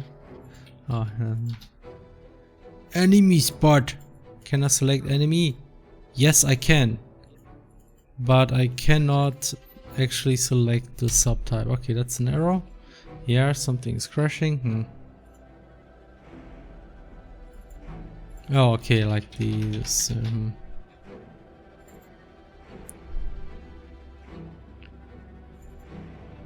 Oh, because I didn't, yeah, well.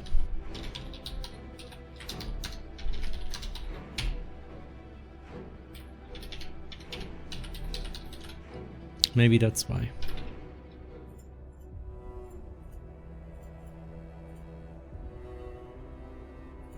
Okay, I need to restart.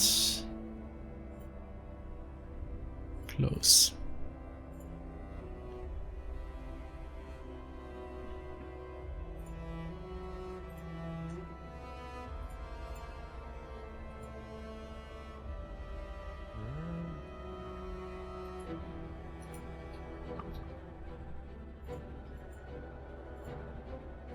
That looks better. Yeah, I like that. I mean,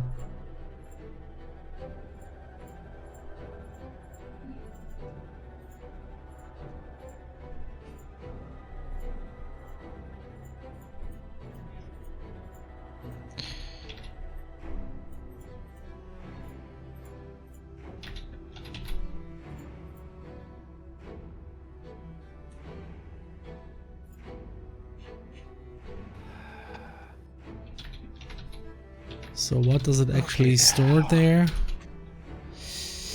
Distract test, enemy.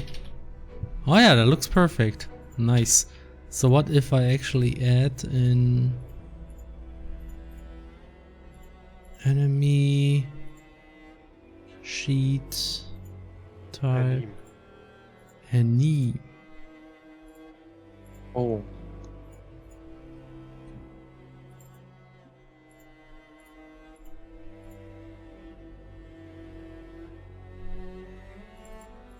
I do say that the creator himself, Monty did in fact refer to this as an anime. As amateurish. Yee. Yee.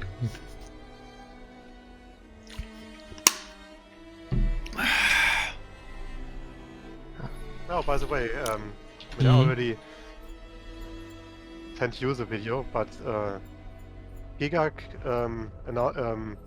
endorsed Oshinoko, so Yeah. definitely a good thing.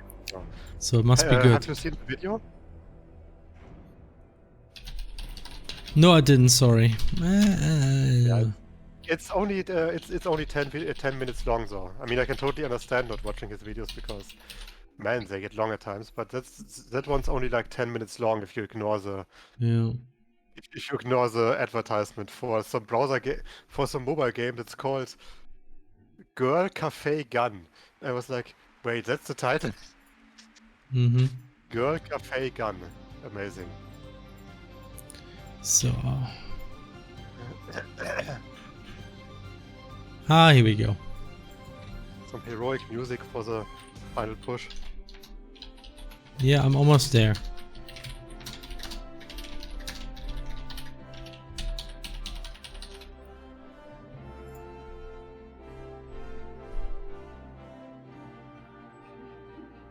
Dun, dun, dun, dun. Good old Grandia music.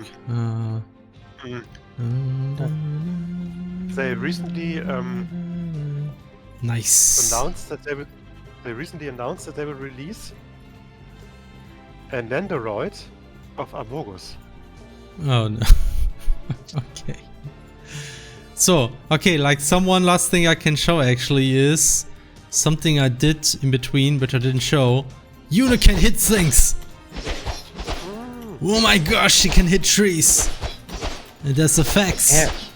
Ding ding ding! Yuna will destroy things! Like in good old Radical Fish Games game tradition. Sounds coming soon. Yeah, the actual hit sounds will be there too. Eventually. There will actually be like 2 hit sounds. There will be the hit sound of the weapon and the hit sound of the materia. Yeah.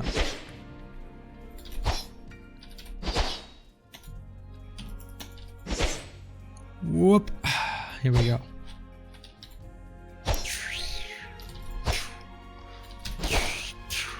Boom. But yeah, that's something I forgot to show. So yeah, but okay, I mean there was very little to show unfortunately, but I did make some decent progress overall. I mean, I did add the combat condition, and I started working on the actual enemy asset, and the new thing is that you can actually select multiple alternatives, but you don't have to. You can actually say I don't want any alternative, and that's a null value. It's not something we had so far, so I had to tweak things a little bit, but it seems to work. So that's great. I wonder though if I just say enemy spot. Nah, that doesn't work yet. If I just press enemy template, it should automatically assign enemy template without any. I think that would be better. But I think I'm probably will change the resource editor in general for that. A little bit. So if you click a resource, it will automatically select one of the keys inside. Because I had this happening where I was like, went to the Uno editor and I selected this Uno and nothing happened because, you know, the default wasn't set yet. So you have to actually click, and then now it actually uses. That's something that's kind of, well, a little bit annoying.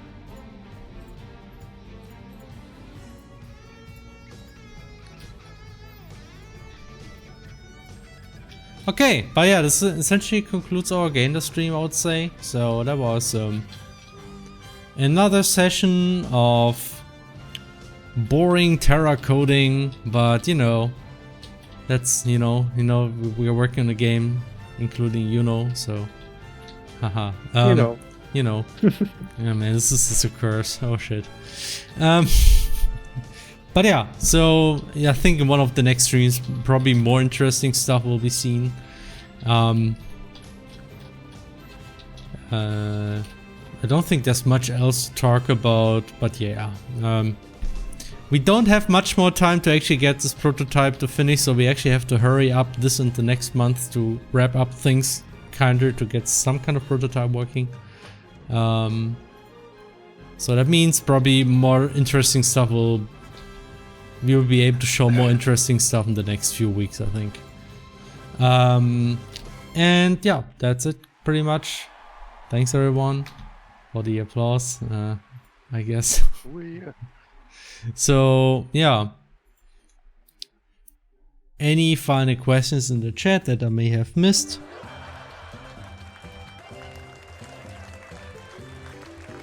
I don't think so. I mean, I've been paying attention, and there's not really.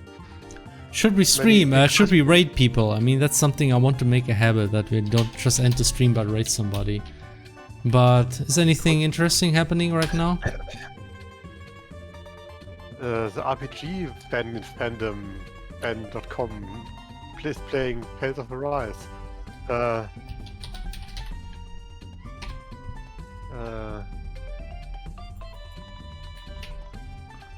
So let's browse something. I want a game development. I want to. So we have, oh yeah, Ludum Dare is actually happening. So there's a lot of game dev right now. Oh, nice. Yeah.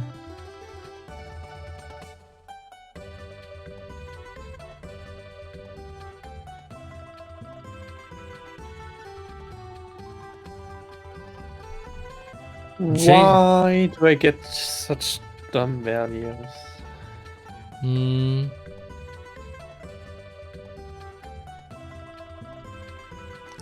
Honest Dan Games? Do I know? Honest Dan Games sounds familiar.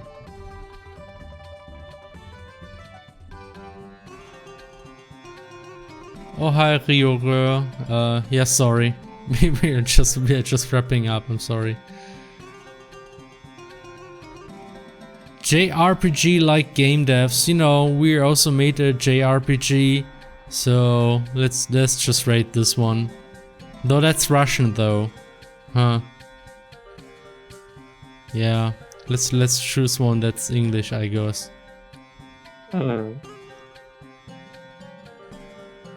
Okay. Adam C. Eunice. Is this one here in the list or? Oh yeah, here, this one. In details, yeah. I mean, that's a big one. Let's just rate this guy.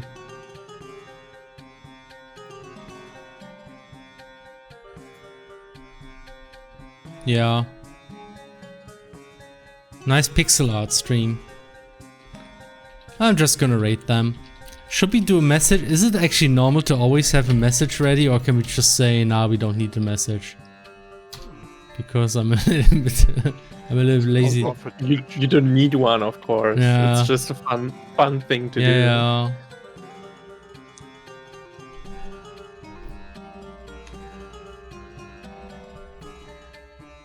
We can just say like, I don't know, greetings.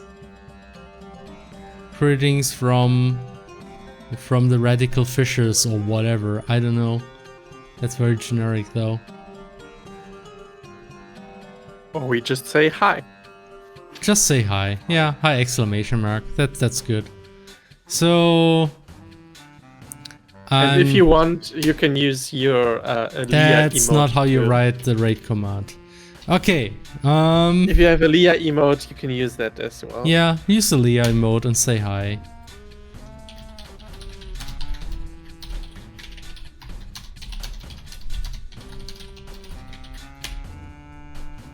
That's nice. So, everyone ready? Thanks everybody for watching, and hope you have a nice evening, and looking forward to seeing you again in one of the next streams. So, have a nice weekend, and until then, bye bye! Bye bye. Have a good one. Be radical, be a fish. Felix. And about Be what a is fish, it? yes. Okay, Okay. bye bye! Raid starts now.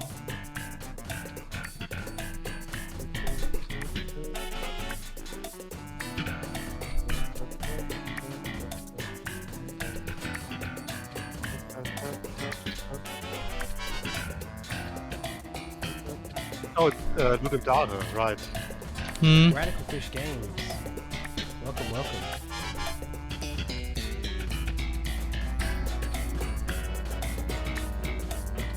Dun, dun, dun, dun, dun, dun, dun, dun, dun. Greetings and salutations.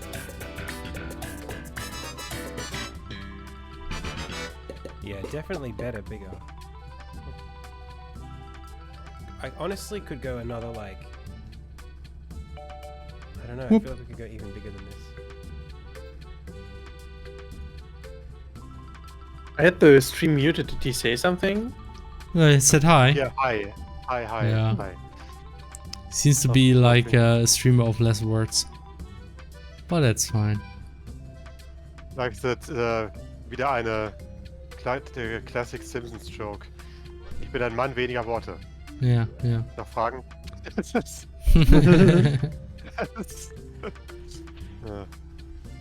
I think what I'll do is take this. I think Ist gerade super weird. Ich versuche einen Lerp zu machen von 0 zu 1, damit ich an der Stelle, wo ich was abcutte,